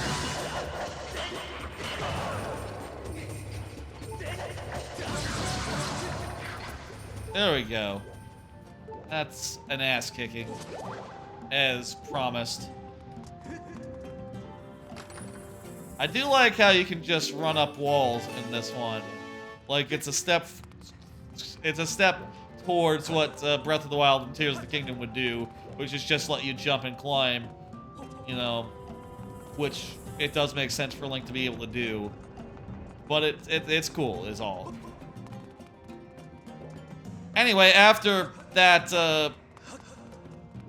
playthrough that's planned, the third StarCraft one, I'm going to be doing perhaps one of the more ambitious playthroughs, which is to say, I'm going to be playing through all of Mario Odyssey 100%. You know, going for every moon in that game, which I haven't done since I first played that game long ago. You know, I've replayed it a couple times, honestly. I've done like any percent. I've done, you know, World Peace, Kingdom, what the fuck is it called? It's called World Peace, right? It's not like called Save the Kingdom %, no. I've done a run like that. I've even gone for Dark Side and Darker Side before, but never 100% since the first time I played Mario Odyssey. I think that'd be a fun thing to do as a full series. Now, I guess structurally wise, it'll probably be like a lot less structured than this, let's say, because, you know, the entire first stream might be just... I mean, there's multiple ways to do it, right? Like, the entire first stream could be just like an any percent playthrough. Or I could just focus down on each world as I go and try to 100% them in the moment, and then do a second visit later once the moon orbs, the moon cubes get unlocked. I could do either of those things, played either of those ways. My options are open. The first time I played it, like casually, you know, all the times I played it have been casually, but you know, the first time I played it, I stayed in every world and got like as many moons as I pleased. Every subsequent time, though, I have stopped, you know, and moved on as soon as possible, and as a result, cleared like the any percent within like a couple hours, you know. Not to say I, you know, did it in a speedrunny way. You know, I don't know the routes. I don't know what to do. I just go to whatever moon strikes my fancy and whatever moon I feel like getting. You know, it's not optimized. I don't know anything, and I'm happy not knowing because I can, you know, it's like jazz. You know, it's improvised. I like it that way. Mario Odyssey, at least. One of my favorite games of all time, let me say. You don't, Top 2, with DKC 2 also in that, contention. What's the deal here? Oh, I see. Do the bomb thing. Okay.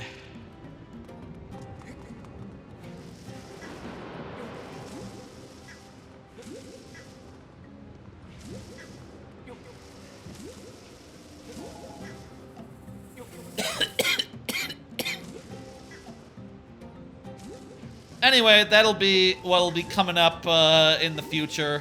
I'm really looking forward to Odyssey. I feel like that's going to be one of the best playthrough series on the channel. Just because, you know, it's one of the best games ever made, so a full playthrough it gotta be pretty damn fun, you know. Though, I guess it'll depend on, like, how we play it, how we structure it.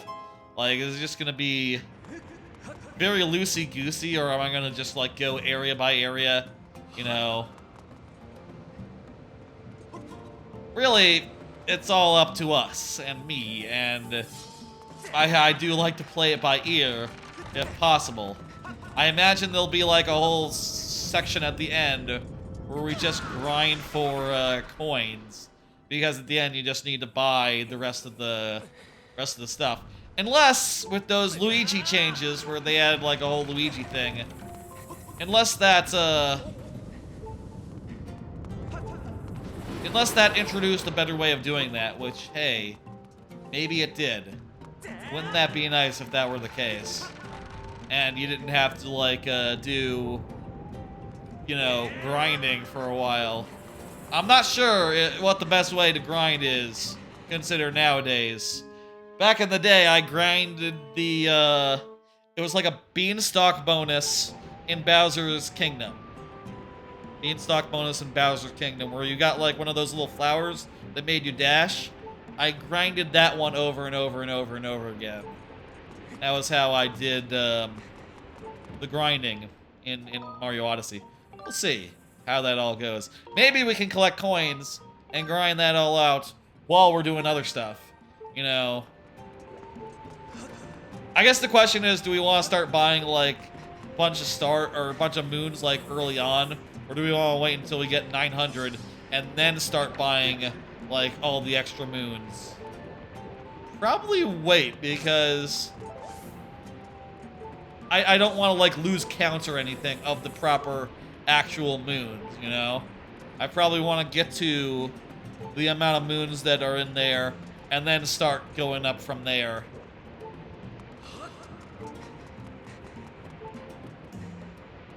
Couple more pieces of stream business. Might try doing some additional streams, like, on Saturdays. Say, Saturday mornings, for instance. You know, right now I am suspending, like, Thursday streams for the time being, but my sleep schedule is better than ever, and as a result, I am getting up earlier on Saturdays. Maybe I could do, like, a Saturday morning stream, and then, you know, do that in addition to the other things that I do.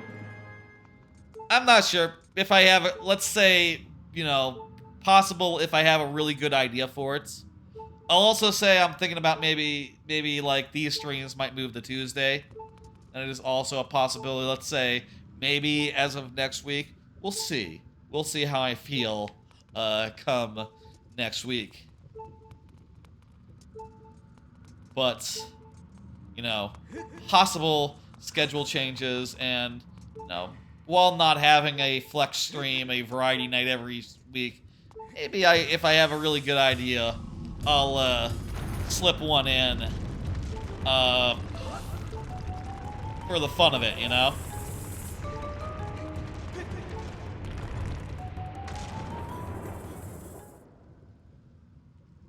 Just a normal dragon situation, you know? Nothing suggestive about that. I know, it's fine, it's normal.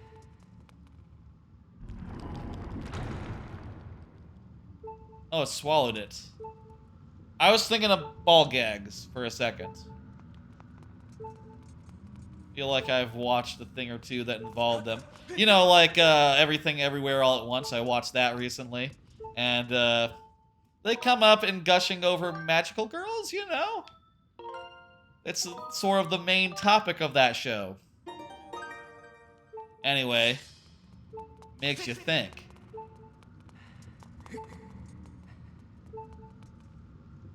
This is the boss fight, isn't it? We've made really good time, jeez.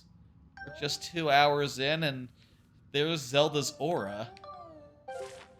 I think we'll take some time after this and we'll probably do like the next major thing in this quest line, which I imagine will be fighting the big boss gentleman guy. I don't know about going on to the sand place. Like I said, I do want to see that Pikmin 4 run, but it's still probably a little ways out. That Pikmin 4 run at the game's done quick. There we go. Nice little puzzle there. I got one more card related to stream business. Why don't I just pull it real fast? Before we fight this boss.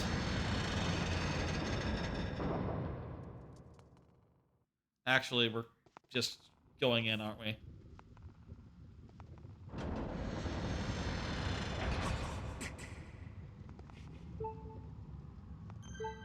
I wonder if we can get a fairy or something before we actually fight the boss. Fee has something to offer, but we're good. One last stream related thing. Really need to add 4 animated emotes. Recently, honestly, like a month or two ago, Twitch added 4 extra animated emotes for everyone. Everyone just got extra animated emotes around like Xmas time or so, and I haven't had a chance to make any new emotes to fill those slots, but they're now wide open, so I really should. Probably will, like, take some of the ones that were on higher tiers, you know, like tier 2, tier 3, and try to make them animated and move them down. Or maybe other emotes could become animated, and then those ones move into the unoccupied slots. I need to think about it, figure out what I want to do, and what would be good for emotes, and then, you know, put those together. Things have just been pretty busy with the new job and all, where I haven't really had time to really think about that. Really need to, considering that I'm just leaving them on the table for the time being, you know. We got a pretty good emote lineup. If you don't know, here are the emotes. And we'll have to add 4 more and change the layout of the showcase in order to accommodate that. I suppose I'll just make it so there's another row and rearrange them such that, you know, they fit that way. What would be good? The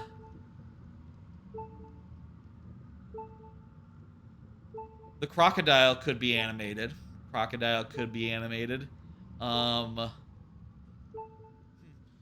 a lot of options as far as that goes. I'll have to think about that and figure out. I feel like the brain would be a good one to have for the people to have. And as a useful one to include as part of the subscription package. You know, having a big brain emote. It's a good thing. I don't use it that often. I probably should, though. Chat. Anyway, that's just a thing. Food for thoughts. Putting a pin in it. That's a big dragon. This fucker is back. Girahim. This This is so embarrassing. Seem to be at a loss for your name. I'm Link.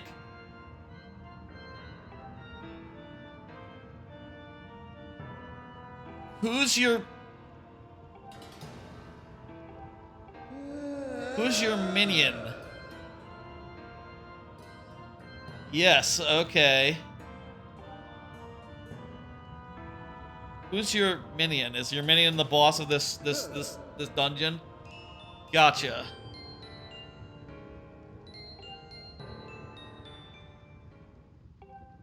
Right, he's a dragon. Or a statue of a dragon. Your friend is not a... That's just a statue. Wait a minute. Oh no, your friend's not a statue. Your friend's the rock. Scaldera. Not like the actor. The rock, but like the boulder, you know?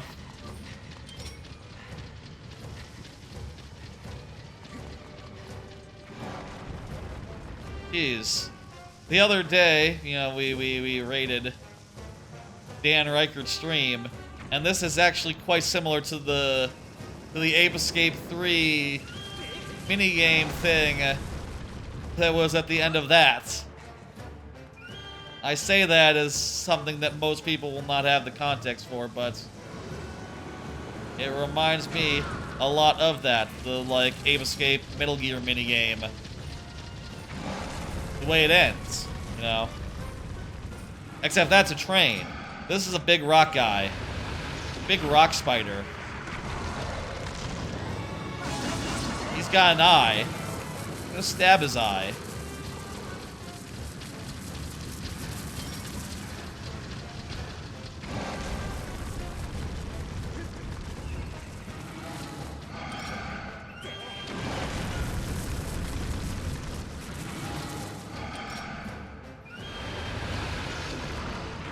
Well, you know what? Big rock monsters, they hate smoke as well.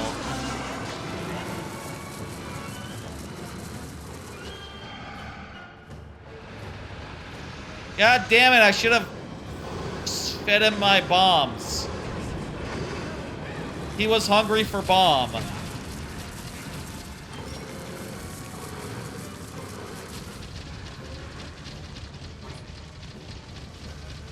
There you go, buddy. Bomb for you.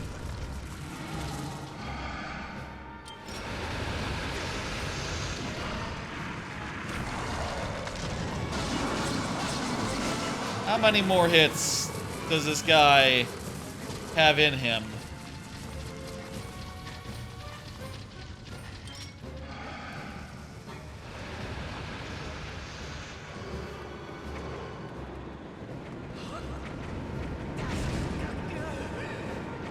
Damn it. Bomb didn't really do much.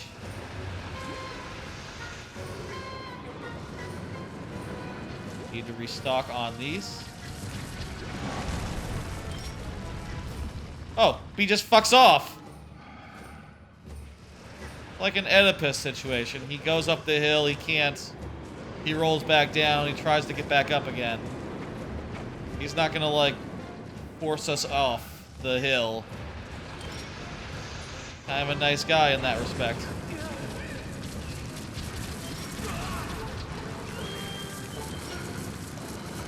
Well, not too nice.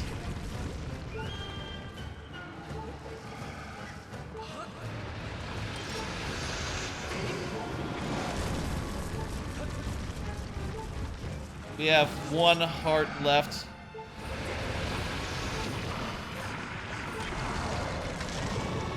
Why don't I have potion?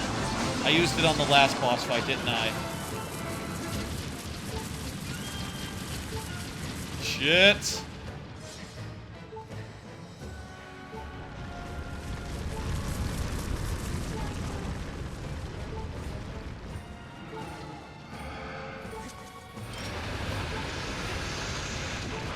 This gotta be it. He has, like, barely any rocks left. There we go. We got his rocks off. You know.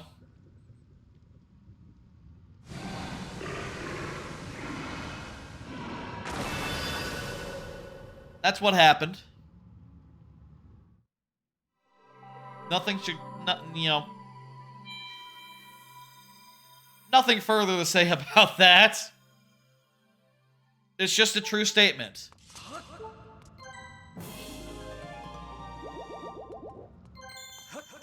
Alright, well that was the Earth Temple. There's kind of no point to coming here. We were just like 2 steps behind Zelda, who, you know, isn't here anymore. Oh wait, it's gonna be a situation where we go out and there's like a shrine or something, and our sword dances for us, and we get a thing. We're making fantastic pace. We're like 2 hours in. Pikmin 4, the run, is a ways away. Let me see. Let me pull up the schedule on my phone for GDQ. They redesigned the GDQ schedule. Oh, there's Zelda! Zelda, wait! You gotta say hello. Have a cutscene with us.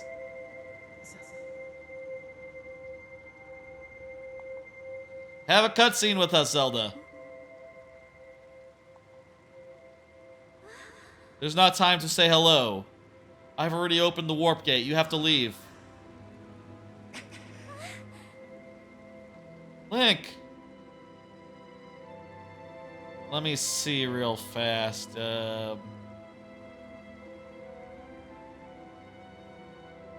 Pikmin 4, like 2 hours from now. Perfect.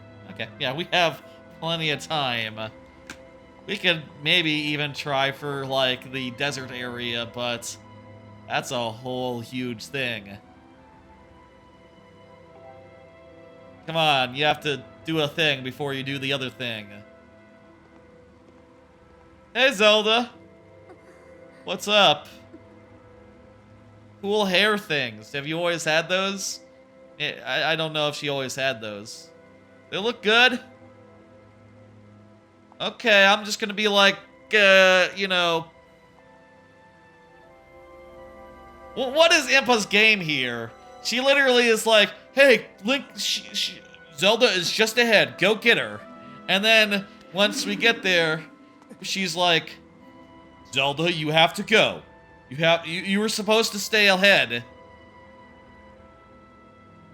You were supposed to stay ahead of her. Or, she said to Zelda, you were supposed to stay ahead of him. And his sword, who is a lady. I guess, still works. She thought we were just slow. We're on really good pace here, Impa.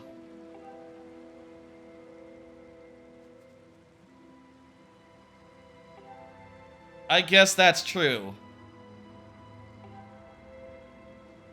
Fine, you know, I would save Zelda once she got captured, so, you know, it ain't no thing, it's fine. But go on, you know.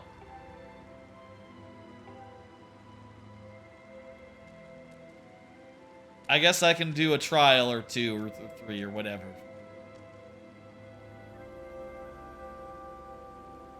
This game has a lot of, like, weird side stuff that comes up beyond just, you know, navigating through places, getting keys, and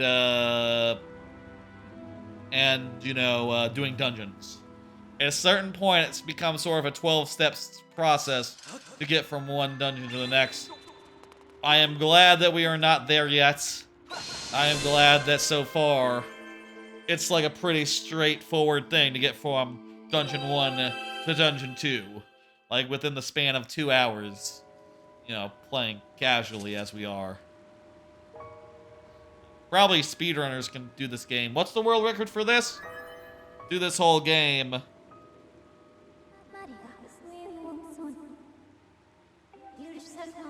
Yeah, go ahead.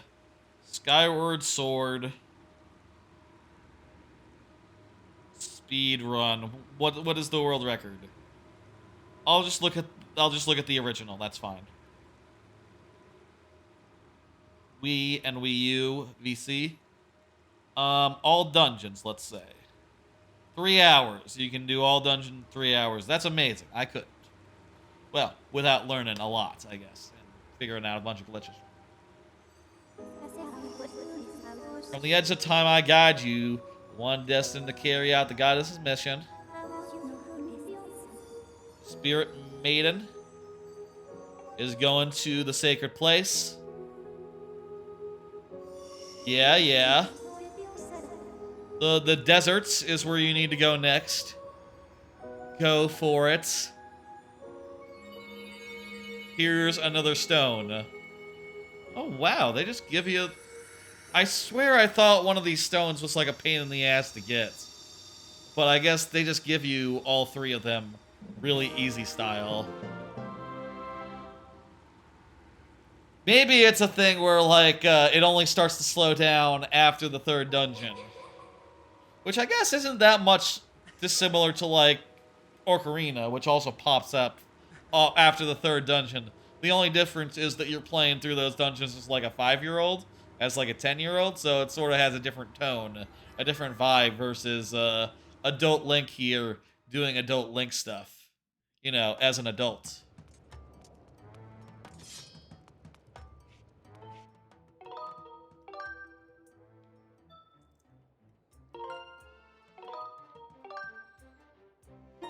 It's almost too easy. Let's go back to the sky and continue. We've got plenty of time here tonight. I'm not exactly ready to call it quite yet. Back to the sky, folks.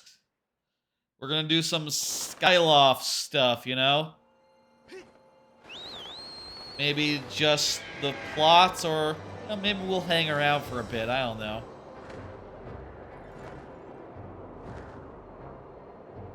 As much as there's, like, there's a lot of cruft in this game, I'm not sure a lot of it is, like, Skyloft crust. Most of it is just like, oh, you have to do some weird trial stuff down on the surface. Oh, you gotta do this down on the surface. You gotta do some swimming stuff down on the surface. Very little is, like, Skyloft specific.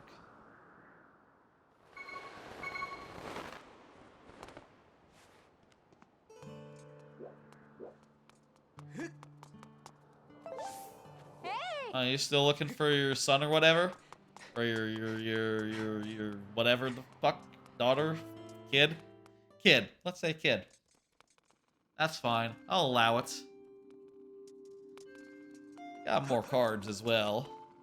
Didn't near run through my whole contingent. My whole allotment of them.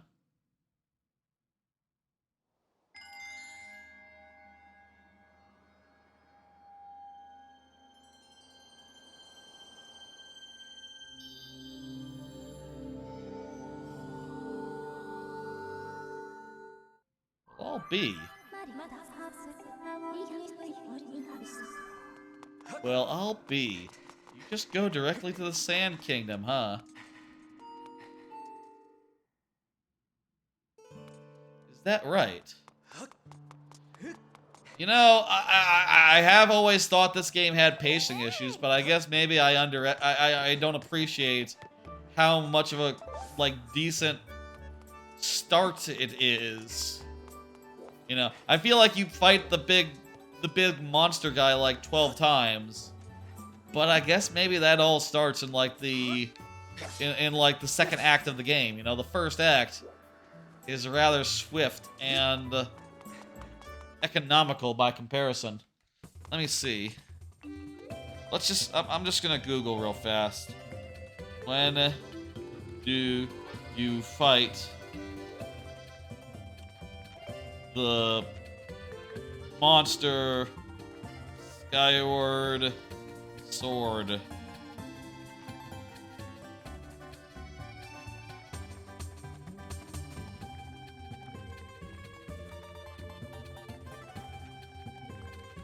The Imprisoned. When is that?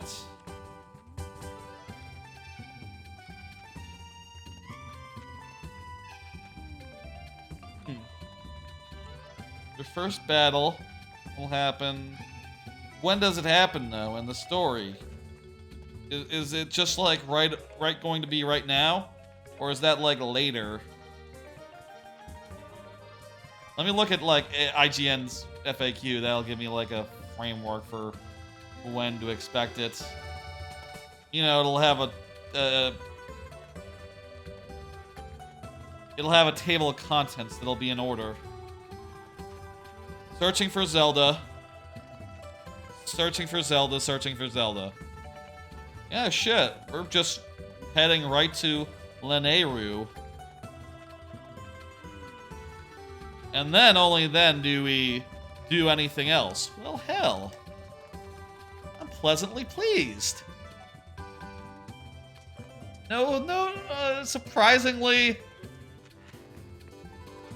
Surprisingly, like, a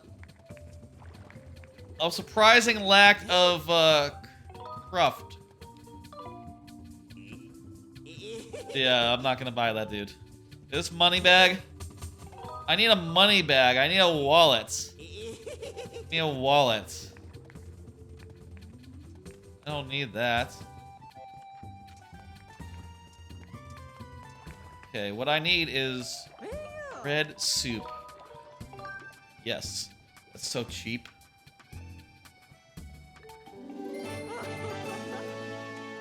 Right. Can we just go ahead and stop by Beetles? Here's what I'm thinking. The third area, desert, is extremely cool. Honestly, wouldn't mind pushing forward into that area. We'll see about the dungeon. Maybe we save the dungeon for next time. But I see no reason to stop right now. Let me... I want to go stop at that flying store real fast. See if we can, do some more shopping. And then we'll head right on down and, you know, play the video game.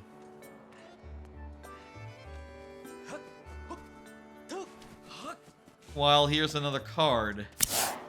Watched Gaudi. It was bad. Yeah, that movie I mentioned on like Friday. When we did the raiding Dan Riker, that he was probably going to do a watch party of it, and he did. And it was just as bad as everyone said it always was. It was boring. It was nonsensical. Constantly characters were being introduced, and you had no idea who any of them were. It was a nightmare film.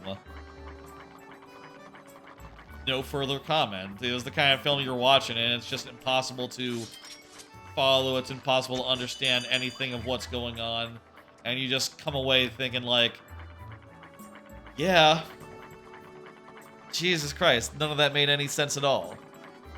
No, that made 0 sense whatsoever. I had no idea who anyone was, and even if I did, the acting and the writing was terrible. There's a rupee thing. Need that.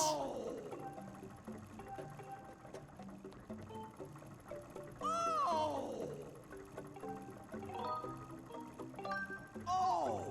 can't afford it. But I can get this money bag.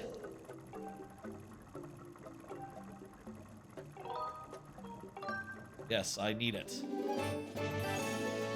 I don't need the net, though. I'll pass on the net. Oh,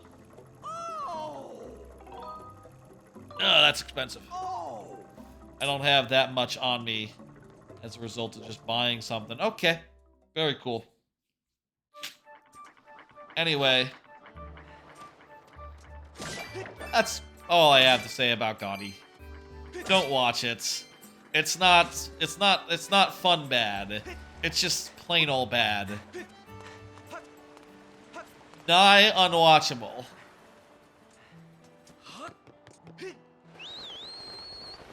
Here's another card. I also watched Steamboat Willie with was sort of, I saw it come across on YouTube, just like the original capture of it or whatever, which I've never seen actually beyond. I've never seen it beyond like the basics, beyond just seeing like the first 12 seconds of it. And I also never understood like why it was popular until relatively recently, where I watched like a video explaining like what its appeal was back in the day. It actually did have some appeal back in the day. Steamboat Willie did. Basically, it was a musical.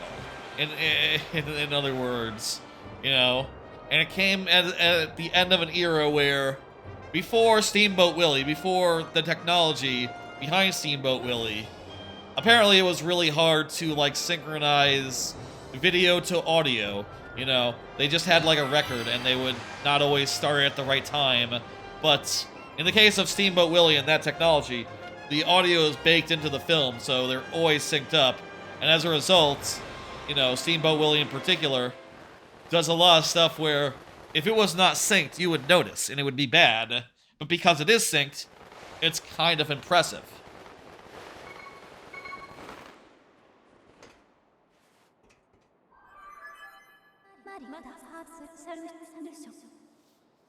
Lanayru. That's where we are now. That's where we are now in this video game. That's right, we're carrying forward. And going forward from there. Yes, we will see that. This is perhaps the coolest thing in the game.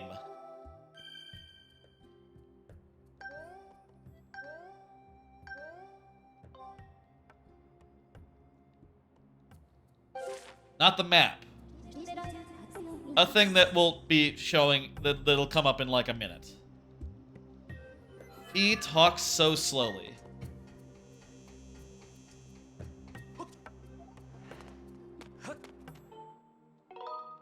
Alright.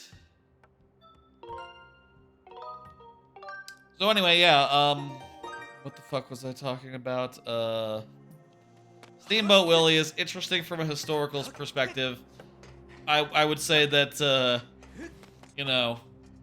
I don't think it ages terribly in the way that, like, yeah, we're not really ever that impressed by synchronizing video nowadays. Hello, Pink Crest, Rooks, 94996. You can see we're out of the Volcano now, but, Volcano was a good chunk of this stream, so it is what it is. Maybe I should change the name of the stream on account of being beyond Volcano. Pleased to meet you. Hope you're well. I am well. I had the day off, which is nice. We'll change this to desert time.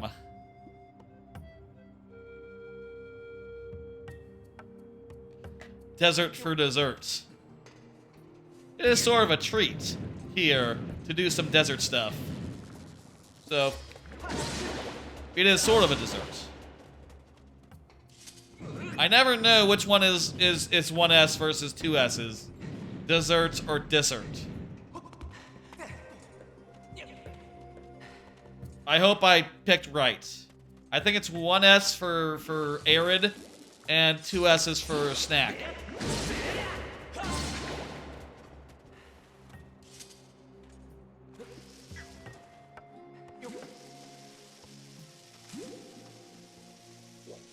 Good to meet you, dude.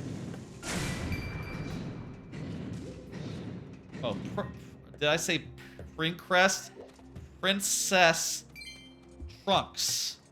The way that the first time chat thing cut off the name made it harder to parse, I'll say. Silly way to read that name nonetheless. Anyway, this is fucking cool. Love this bit. This is probably the coolest idea that Skyward Sword had. You hit a crystal and, a range around the crystal goes back in time. When you get to the whole like, fifth, sixth dungeon, that's the best part of the game. These parts, the desert parts, are the two best areas, I would say.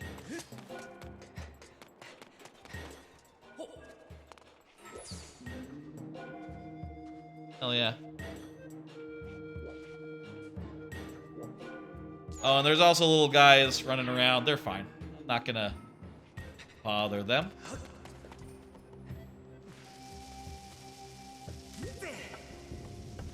More fantasy species in this.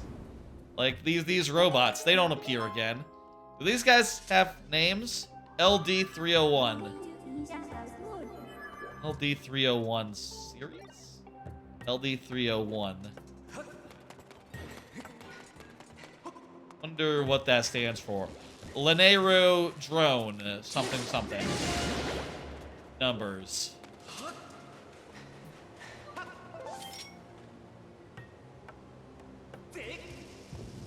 It is nice being able to just throw bombs without having to worry about timers after you get the bomb bag. That is lovely. How about another card? This channel, I do cards. These cards have things on them I'm meaning to talk about.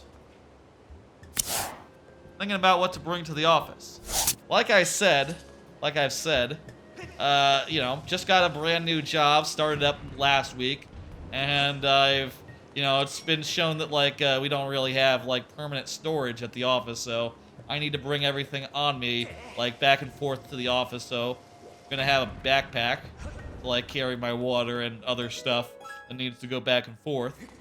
And, what with more space, I guess I probably really want to fill up a bag. I haven't really decided, like, everything that needs to come, you know. I guess everything that I would bring to a previous office, like, or just keep at a previous office. When I had an office, like, you know, before the pandemic at my last job, I would have, you know, like, medical supplies, like a couple band-aids and stuff. Maybe, like, some,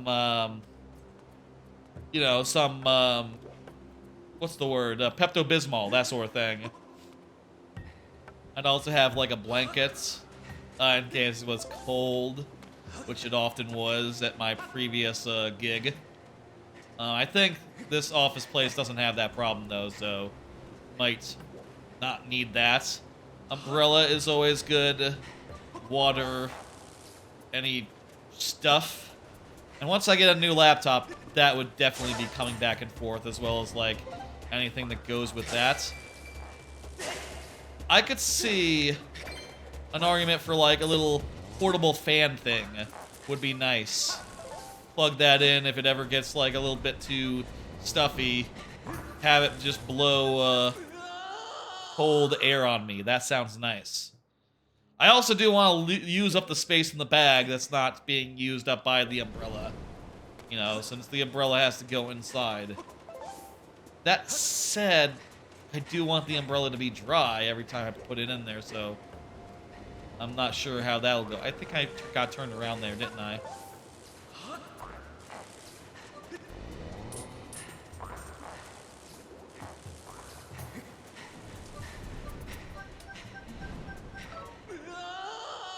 Dang it.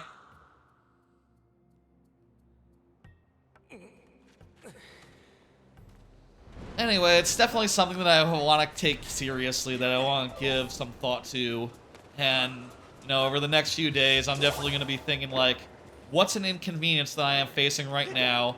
And what could I bring to the office to deal with that? You know, definitely will be thinking about that a lot. And, you know, address it by buying things. I like to address problems by buying things. Generally. That's just a good way of taking care of issues to me. You know, look around, see what's available, and then if there's something good, buy it. Simple enough.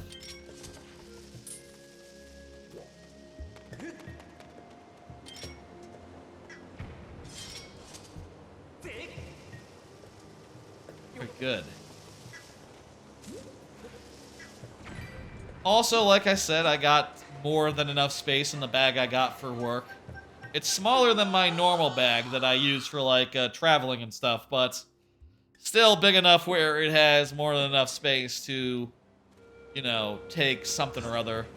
And I don't think it feels good to just literally bring 2 things back and forth. I definitely want to fill it up, more or less.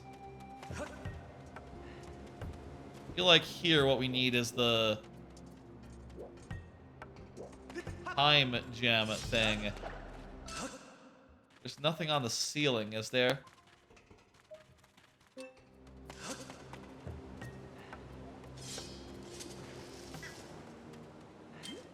Can this thing pick up bombs? No, that's right. It's a later thing that gets unlocked. Right. I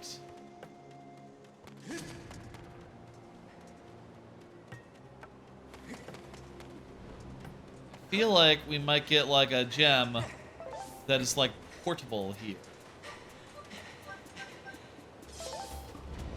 Maybe we ought to head in this general direction. Head back. See if we can grab a thing.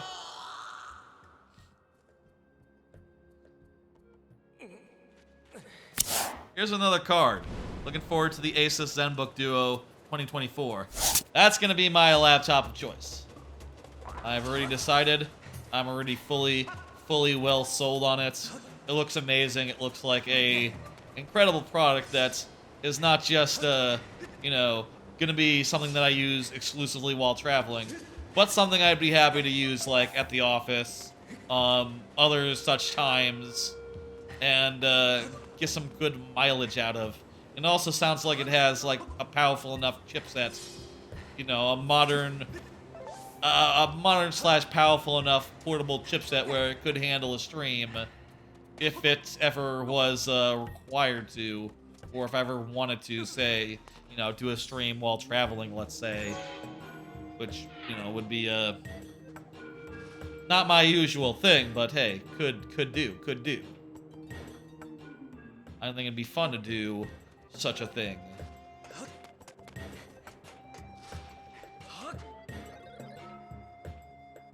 Lanayru main facility.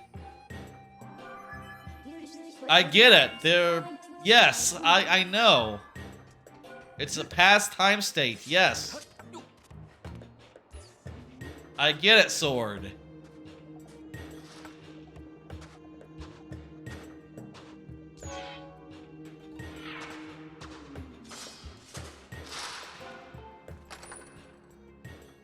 Anyway, if you're wondering what's so special about that laptop, let me show you.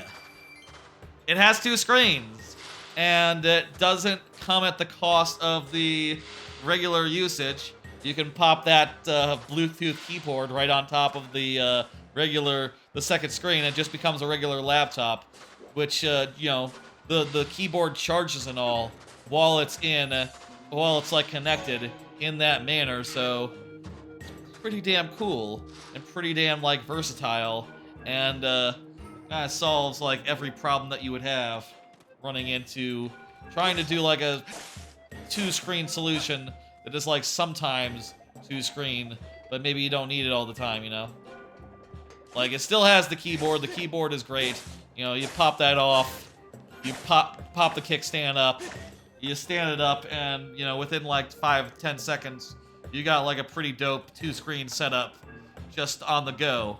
And I'll say, like, for my personal purposes, like, I would definitely invest in a mouse as well. I actually already bought the mouse. I got a little ahead of myself and bought one exactly like, or at least it looks exactly like these ones.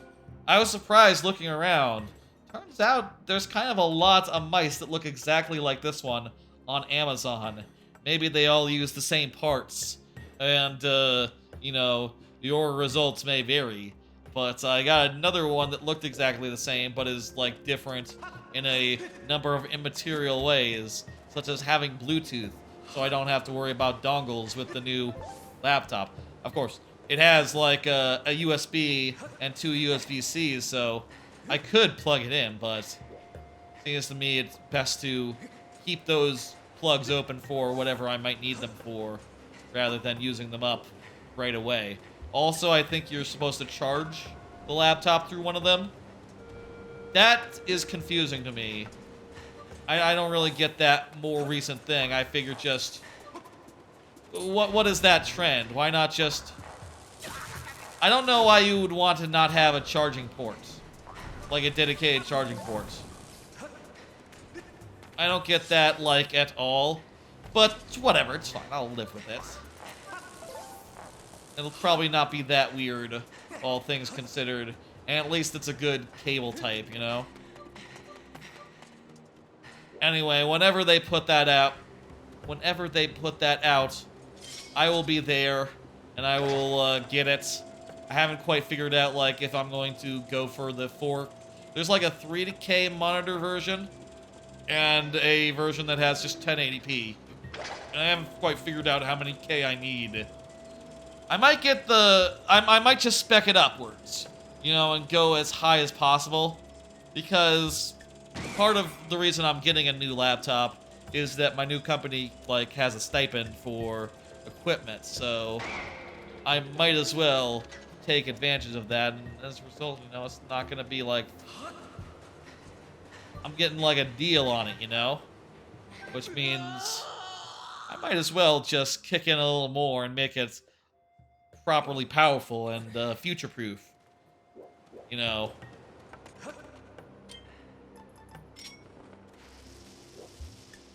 Also, for the purposes of content creation, if ever I would call upon it for those purposes, just going ahead and investing as much as possible would be, I think, a good idea.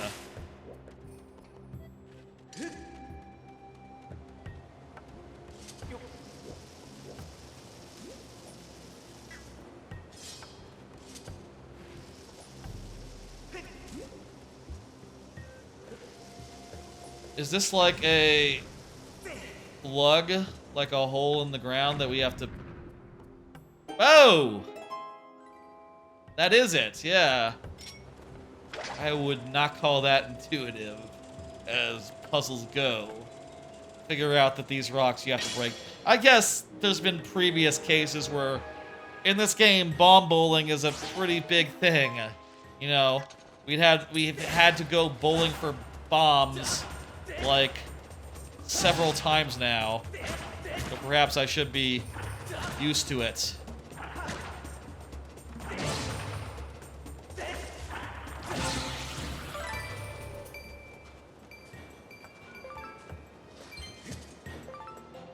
I feel like this part has stymied me like every time I played it. I feel like I remember getting stuck here for a bit the last time, which, you know, was when this came out on Switch.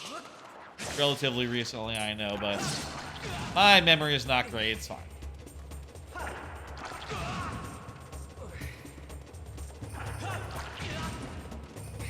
It'd be fun. I will say I would like to do... As far as, like, things I'd like to do, I think it'd be fun to do, like, Ocarina and Majora's Mask 3D, like, maybe with some mods, you know, like texture packs and all that. So that it's in, like, higher definition than it would be otherwise. I think that could be fun.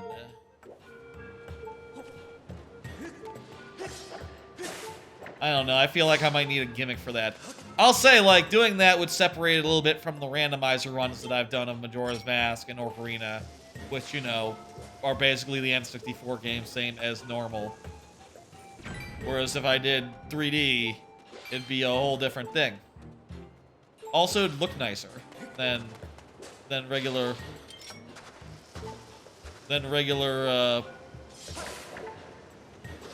Ocarina of Time can look.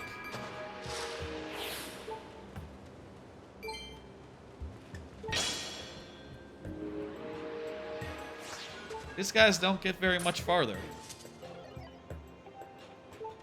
That's about as far as you dig, buddy.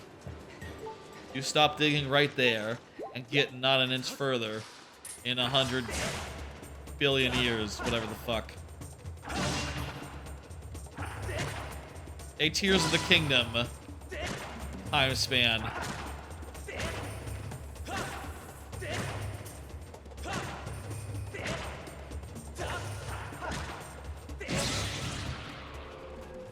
There we go.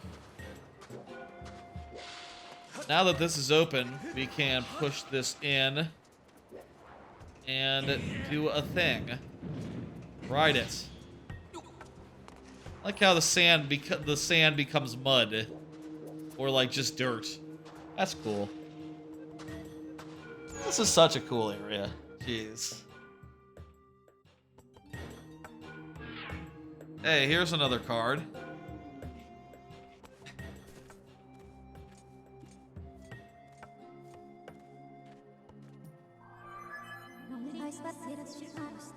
We've arrived at the desert. Yeah. This is a big area.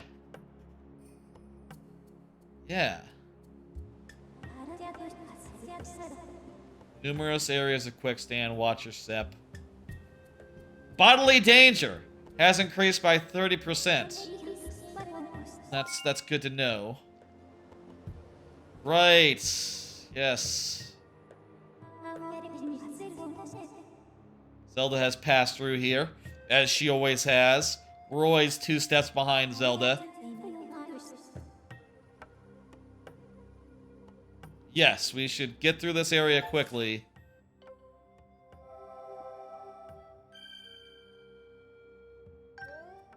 The Lanayru Desert. You can see there.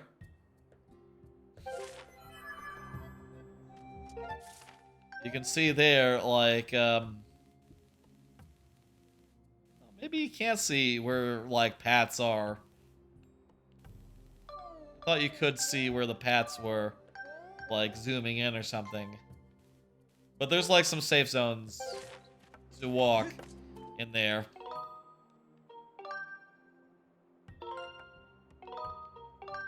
Here we are at the desert. Could call it for now and come back on next time. Let me see how many cards I have left. Oh, just a handful. Let's push forward just a little bit farther. A little bit farther, and then we'll call it.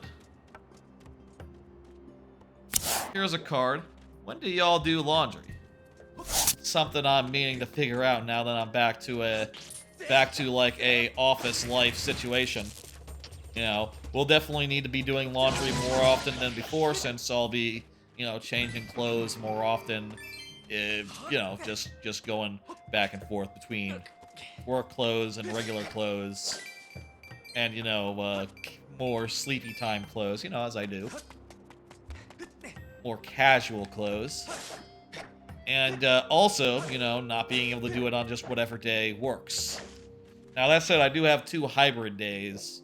2 days from home, so maybe I could always just do laundry on those days. But before, back when I worked out of an office every day of the week, you know, before the pandemic, used to do it on the weekends, generally. So maybe that'll be the thing going forward, like, you know, Sunday comes around, try to, you know, do all the loads of laundry, etc. Or maybe I'll just always try to do it like on either Wednesday or Friday, the work from home days. Unclear. Bit more of a demanding thing. I suppose also I should probably have more regular ass pants, so that I'm not like running out of pants after like a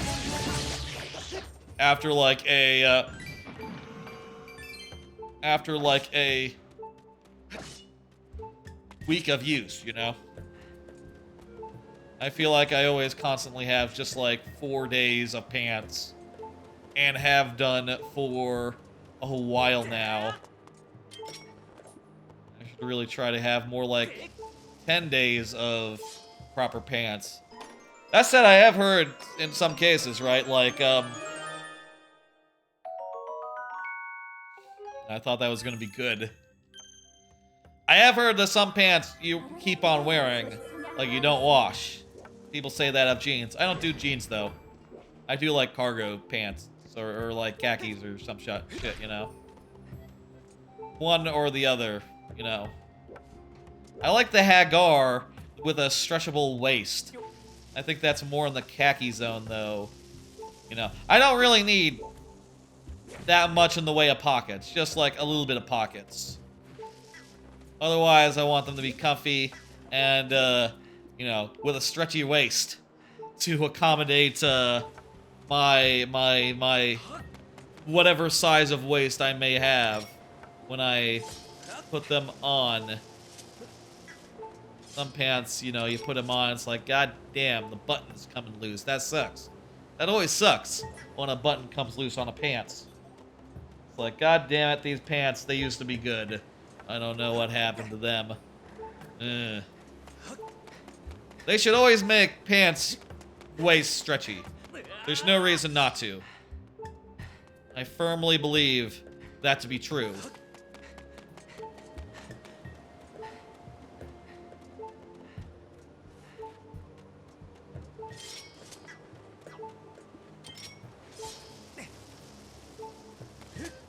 How do we get up there?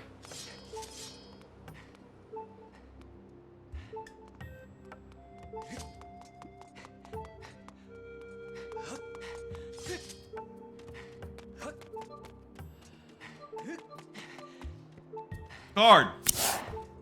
Looking back on water cooler talk. Haven't been in the new office a bit.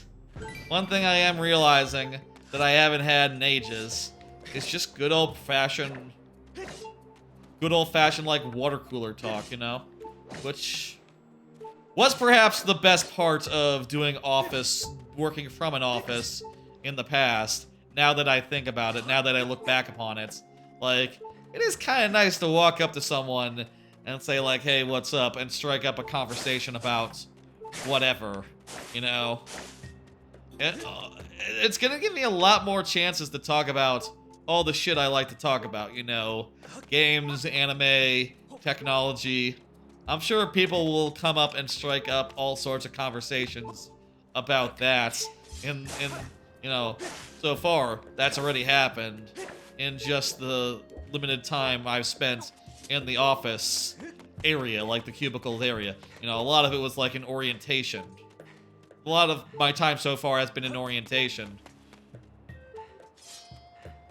So, in the small time where I've been, like, in the office proper, people have, like, talked to me about some random shit. Like, some guy was just saying, like, hey, you said you like platformers? Well, how about Ori? You like Ori? And I told him, like, oh yeah, I loved Ori and the Will of the Wisp. Yeah, that was a fantastic one. Didn't like the I don't think I said this, but I didn't like the first one as much. Half as much, but it's okay. Ori 2, the second one, though, hell of a game. Just really high in my Game of the Year list that year, the year it came out. You know, I'm sure I'll talk more about, like, oh, various things and this and that, and hardware. You know, I'm definitely going to show people that, that laptop that I want. And when I get that laptop, you better believe I'm gonna fucking show that thing off as well. And be like, hey, check this out. Now, if I end up, like, showing everyone nearby and going like, oh, I'm gonna get this.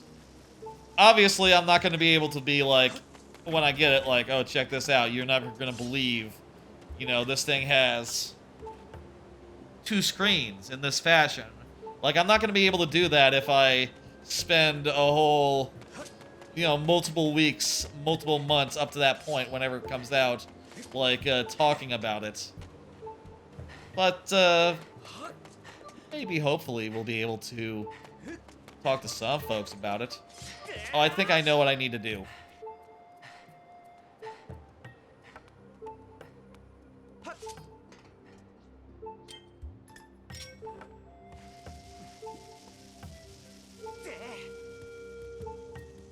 Blow that up. Crystal.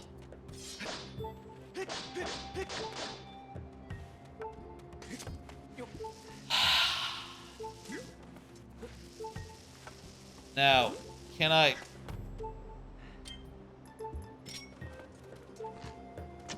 There we go. That's what we need. Beautiful. Oh, hey, there's, like, evil sci-fi macablins.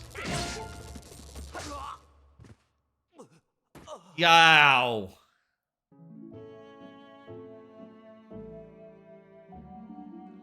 Really gotta be careful with those guys. What with their electricity, huh?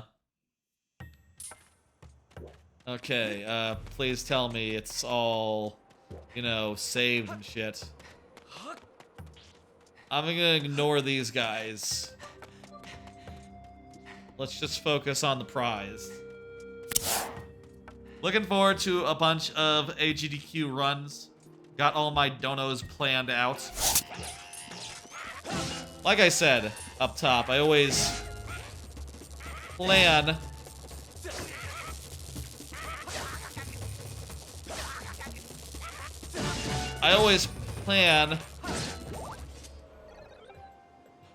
Hey, guy, I see. Eat shit, dude.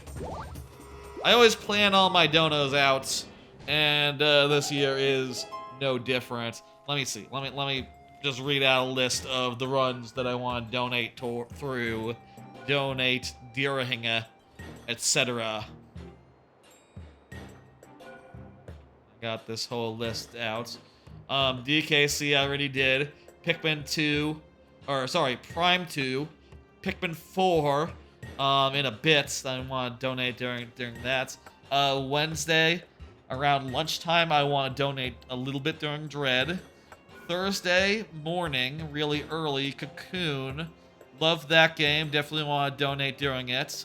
Mario Maker 2 is Thursday night. Definitely going to check that out. Definitely going to donate during that. Mario Wonders on Friday. Majora's Mask is also on Friday. Those two games, definitely big donos during each of those. And then finally, Tears of the Kingdom is on Saturday. That's going to be like maybe my biggest donation, considering it was my game of the year last year. That just makes sense to me as a thing to do. Let me get this sorted out here. I brought up my I got like an application on my PC that lets me take like notes. And hey buddy. And I pulled that up so I could read out my notes. Alright, so this is the next big item. The Hook Beetle upgraded. It can now grab bombs and drop them off. It's pretty cool. Anyway, looking forward to the rest of AGDQ. Should be a fun marathon, and, you know, it's got a lot of big games getting their premiere, you know, from... Was Tears of the Kingdom at a previous GDQ? No, I don't think it was at SGDQ, was it? If it was, I forgot. But I'm pretty sure it's its big premiere this time. I don't remember seeing a full run of it in a GDQ context before, so that'll be exciting, that'll be fun. As will Wonder, as will Pikmin, as will Cocoon. Pretty killer lineup, I'll say. Not that every prime time is like exactly for me, but that's fine. With GDQ these days, I definitely pick my battles, you know, I definitely watch like a run a night, and then I'll watch like another, you know, a day or two later. Mostly focusing on the runs that like catch my interest, the games that I've played before, stuff that is up my alley, you know. And maybe I might check out something that's a no-name thing if people are really chatting about it, talking about it, awful block, whatever, cash block, all that. Like, that stuff, too, I will check out, but my biggest focus is on, like, my favorite games of all time and games from the last few years that are new to GDQs. That's a thing that I always think should be at a GDQ. Games that have never been there before.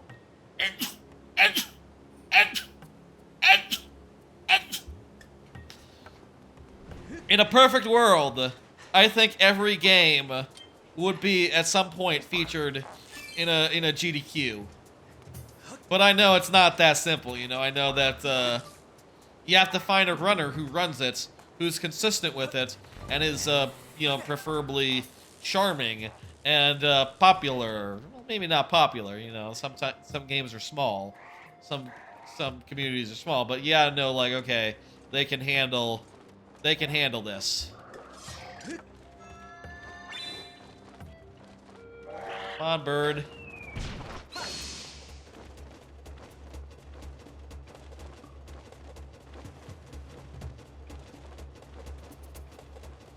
What is that bird doing? I don't know.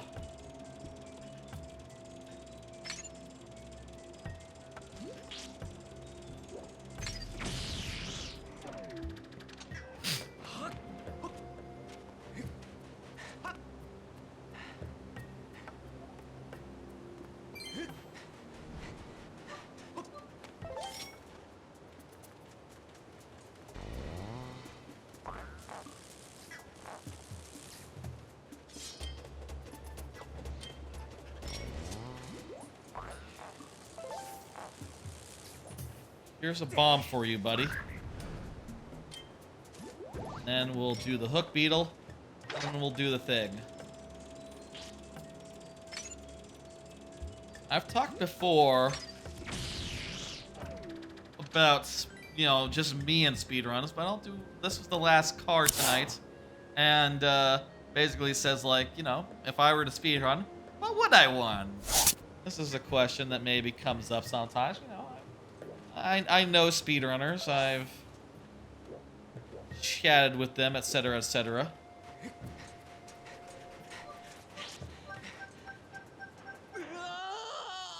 I've, you know, rated them, hung out in their chats, etc., etc. But I've never actually done speedrunning myself, and I don't really have, like, the biggest interest in necessarily doing so, personally. What it comes down to is just, for me, I like to play games without knowing exactly 100% what to do, you know. And even if I know, even if I have it down to a T, I wouldn't want to just do it the same way every time. I would want to just, like, trust my instincts, play it in whatever manner I found most fun, you know. And also, to be fair, like, even with some of my favorite games of all time, you know, like, say, Odyssey or DKC2. I'm not the biggest fan of boss fights in general. Like, my favorite boss fights in any game is probably Baron K. Rulenstein DKC3. But I wouldn't want to fight him, like, every day. You know, I feel like I would get bored of that. And you know, as much as I like playing DKC2, would I like to necessarily, like, have every level down to a T where, you know, I know exactly where to jump, exactly where to do this, exactly where to do that? I guess I'll say, like, of games that I would play, Mario, Odyssey, and DKC2 would be chief among the list on account of they are, like, some of my favorite games. They are fast-paced. They feel good to play. The only thing is, especially with Odyssey, I do like the improvisational part of that game a lot, and I do feel like it would lose something just playing it, you know, where I had a route in mind and was just running that route, you know, without active thought anymore. I'll say this, I feel like I'd be most interested in a game where it was, like, procedurally generated in some fashion, where every run was different, and basically I would just be playing it normal style each time. That is kind of just, you know, But also, it'd have to be like a game that I loved and a game that I was deeply, deeply into. And honestly, I cannot think of a game that really fits that bill. You know, that really matches up quite that well. If I were to say one, I'd say, like, I don't know, Hades? I feel like I'm good on Hades, though. Also, I don't really care for... I've seen Hades runs at GDQs, right? And the thing that they do to, like, increase consistency is they introduce some, like, mods that, like, can make it more consistent and less random in some certain spots. You know, make it so that you're always given, like, the best possible upgrades and stuff like that. And I just think... I just hear that and I go like, man, that is so against the spirit of a roguelike, you know? You're supposed to roll with the punches here. You're not supposed to just, you know, fix it so you always get the best results. I mean, I guess for like, speedruns, it makes sense. But for races? Yeah, you should have a chance of getting bad race RNG. If the RNG is sometimes bad in your race, that makes it more interesting to me, not less, you know? And one racer would always have the possibility of like, oh, well, I might get really good RNG and take the lead. I might get really good moves and take the lead, you know? I feel like that is all positives. To me, those are all positives, and I guess, you know, the scene isn't quite on the same page. You know, they disagree, and you know, that's their prerogative. They can play the game however they like. They want to make such rulings. That's, you know, how they like to do, and I respect that. As someone who likes to play randomizers in a very laid-back, casual way, I understand wanting to make games as you want them. You know... It's kind of different, but I wouldn't mind getting into randomizer play. The only question I would have is like, well, is my randomizer play good enough to, like, compare to someone who's, like, a speedrunner in the game that I'm playing a randomizer of? Also, with many randomizers, I like very specifically to come up with customized settings, which are perhaps a little more casual in nature. That said, you know, hey, like, there are games that don't have those options, where everyone's on the same playing level. I guess I could get into, like, doing randomizer races of, like, say,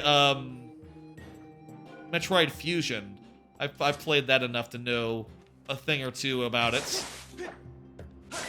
I think there are, like, options in there for, like, tricks. And I would bet that a lot of...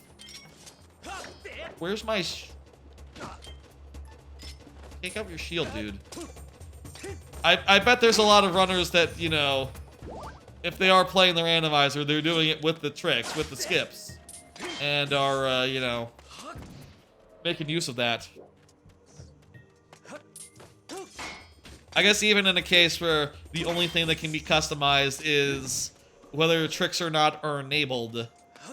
Even then, there's probably a little bit of difference between me and that. That said, you know, hey, if anyone wanted to do, like, casual races of games that we both love, like, I wouldn't mind doing a DKC race against someone right now. Like, if someone wanted to do just, you know, as not speedrunners, just... As not speedrunners who don't know, like, glitches and tricks and the optimum plays, if anyone wanted to race me in DKC, I'd be up for that. That'd be a fun thing. I'd do a whole trilogy race. I'd do all three, you know? I could do all three in, like, 4 hours roundabout, based on the previous times I've done that on stream, you know, done all 3 games in one session. And I know that it's a fun time.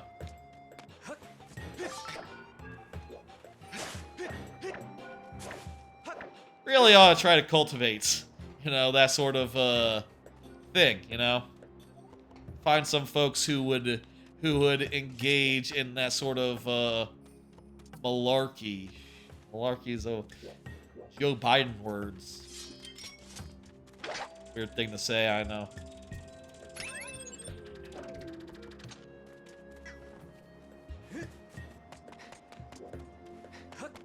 You know what I mean.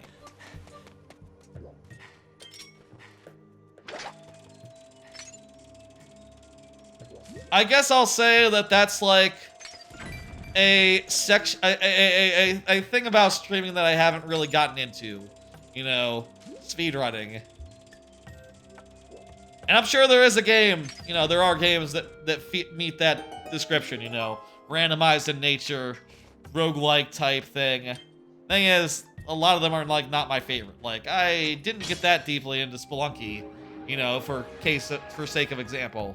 You know, Spelunky would not be my game.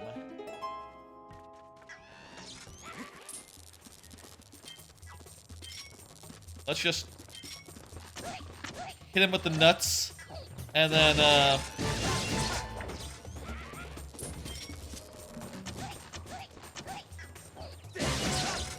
then we don't have to worry about the Zap Eat Rod so much. You do a little bit. Hey, buddy, you're safe now. This is the Temple of Time? Damn, cool. Okay. Go through the mining facility. Your map's wrong. I'm gonna fix it for you. So there's like some structures and stuff on the under the stuff. Under the sand. Yes, it is past terrain. I got it.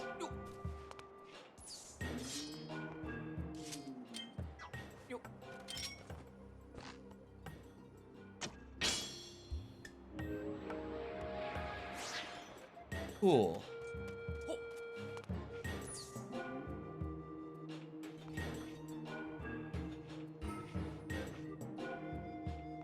Anyway, definitely would like to try out more things. You know, I'll say. It'd probably be a cool thing to try out, like getting into speedrunning or something of the sort. And I know there's tons of different things that you can get into, right? Like, I know one streamer I like got into, Dan Riker got into like Punch-Out speedrunning, which is sort of a whole different thing because more about the... It's not just about doing it fast, you also have to do it like right so that you survive against Tyson and all. You know, you beat him in the minimum amount of rounds, which is interesting. That same streamer, Dan Reichert, also recently got into like just doing like home run derby stuff on like an old SNES baseball game. You know, there's options out there beyond just like the obvious stuff.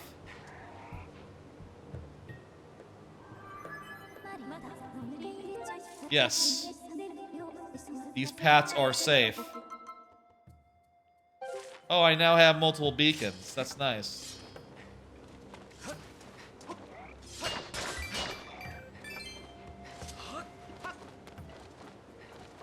There are options beyond just the basics of you know, doing an any % run of a game. Obviously, you could also do glitchless, which, you know, I guess I would generally start with.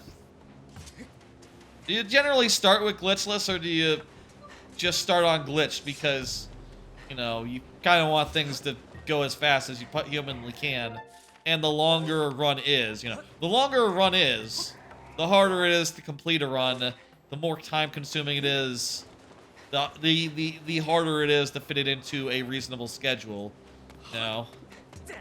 And the more that, like, a restart impacts the whole run. I'll say, if I was looking for a speed game, I would look for something in, like, the 1 hour range. 1-2 hour range. So I guess, like, probably, you know, Odyssey is great, but it's probably more like 2-3 hours where I'm at right now, casually. I guess if I learned the routes, maybe I could get it down to like 2 hours or whatever. You know, I would show great, you learn, you get better, you do things better, you know. Pretty soon you go from 1 hour to, or from 2 hours to 1 or whatever, you know. Still, it would be a process getting there, and I could just start with DKC too. Negatives about DKC 2. Well, I'll say I don't love the warps in DKC. Generally, I just find them to be a little bit... I find it odd to just skip the first 2 worlds. Just because, you know, the developer just put in shortcuts in each level, like, by default. So me, I would liken those more to cheat codes than, like, exploits or... you know, things that I think are more fair game. You know, like literally the developer said like, yeah, you don't have to play the first 2 worlds if you know, you're finding them hard or something. And I don't necessarily personally think that's reason enough to skip them. I guess I would do no skips. Percent. But any percent probably. I'm, you know, doing 100% takes more time. Also, last time I played, I found out that 100% actually involves, like, yeah,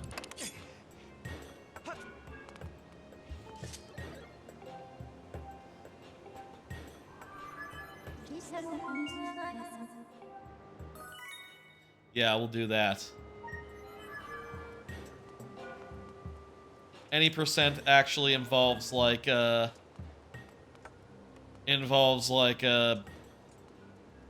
thing. Okay. That was a little bit of the desert time. How about we call it? We're like, now a good 3 hours in? Yeah, about 3 hours in. That seems like a pretty acceptable length of a stream.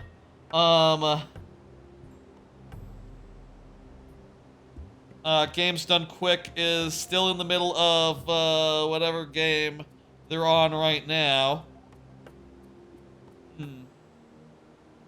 Whatever game they're on right now, so... I think I'll just send you over there. It looks like a Resident Evil. Not really my jam, but, during GDQ season... No, that's probably what you should do for raids, send people over GDQ way.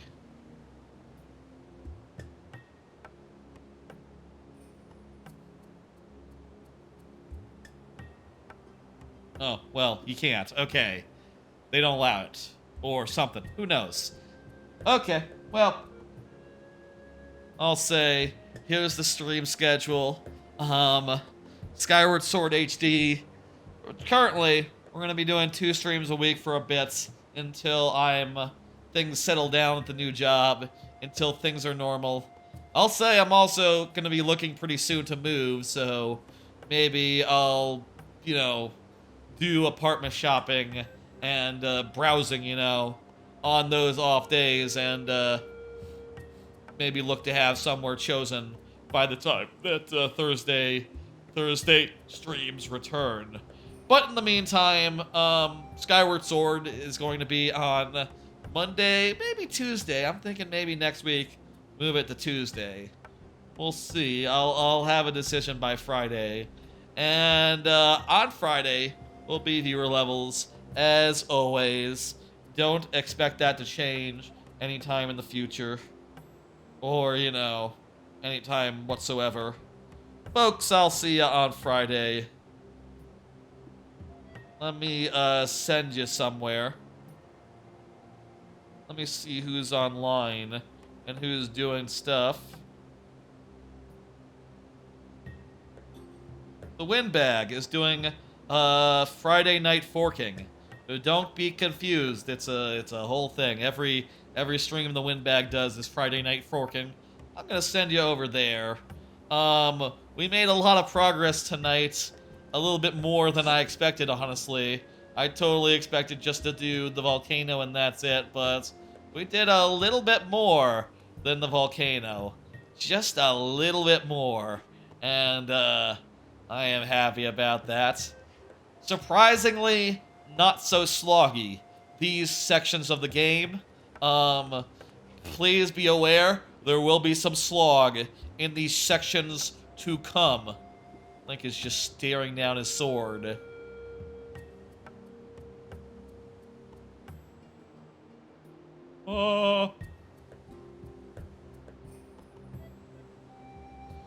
Anyway, I'll see ya on Friday. I'm gonna send you over. I'm gonna pull up the stream on my own.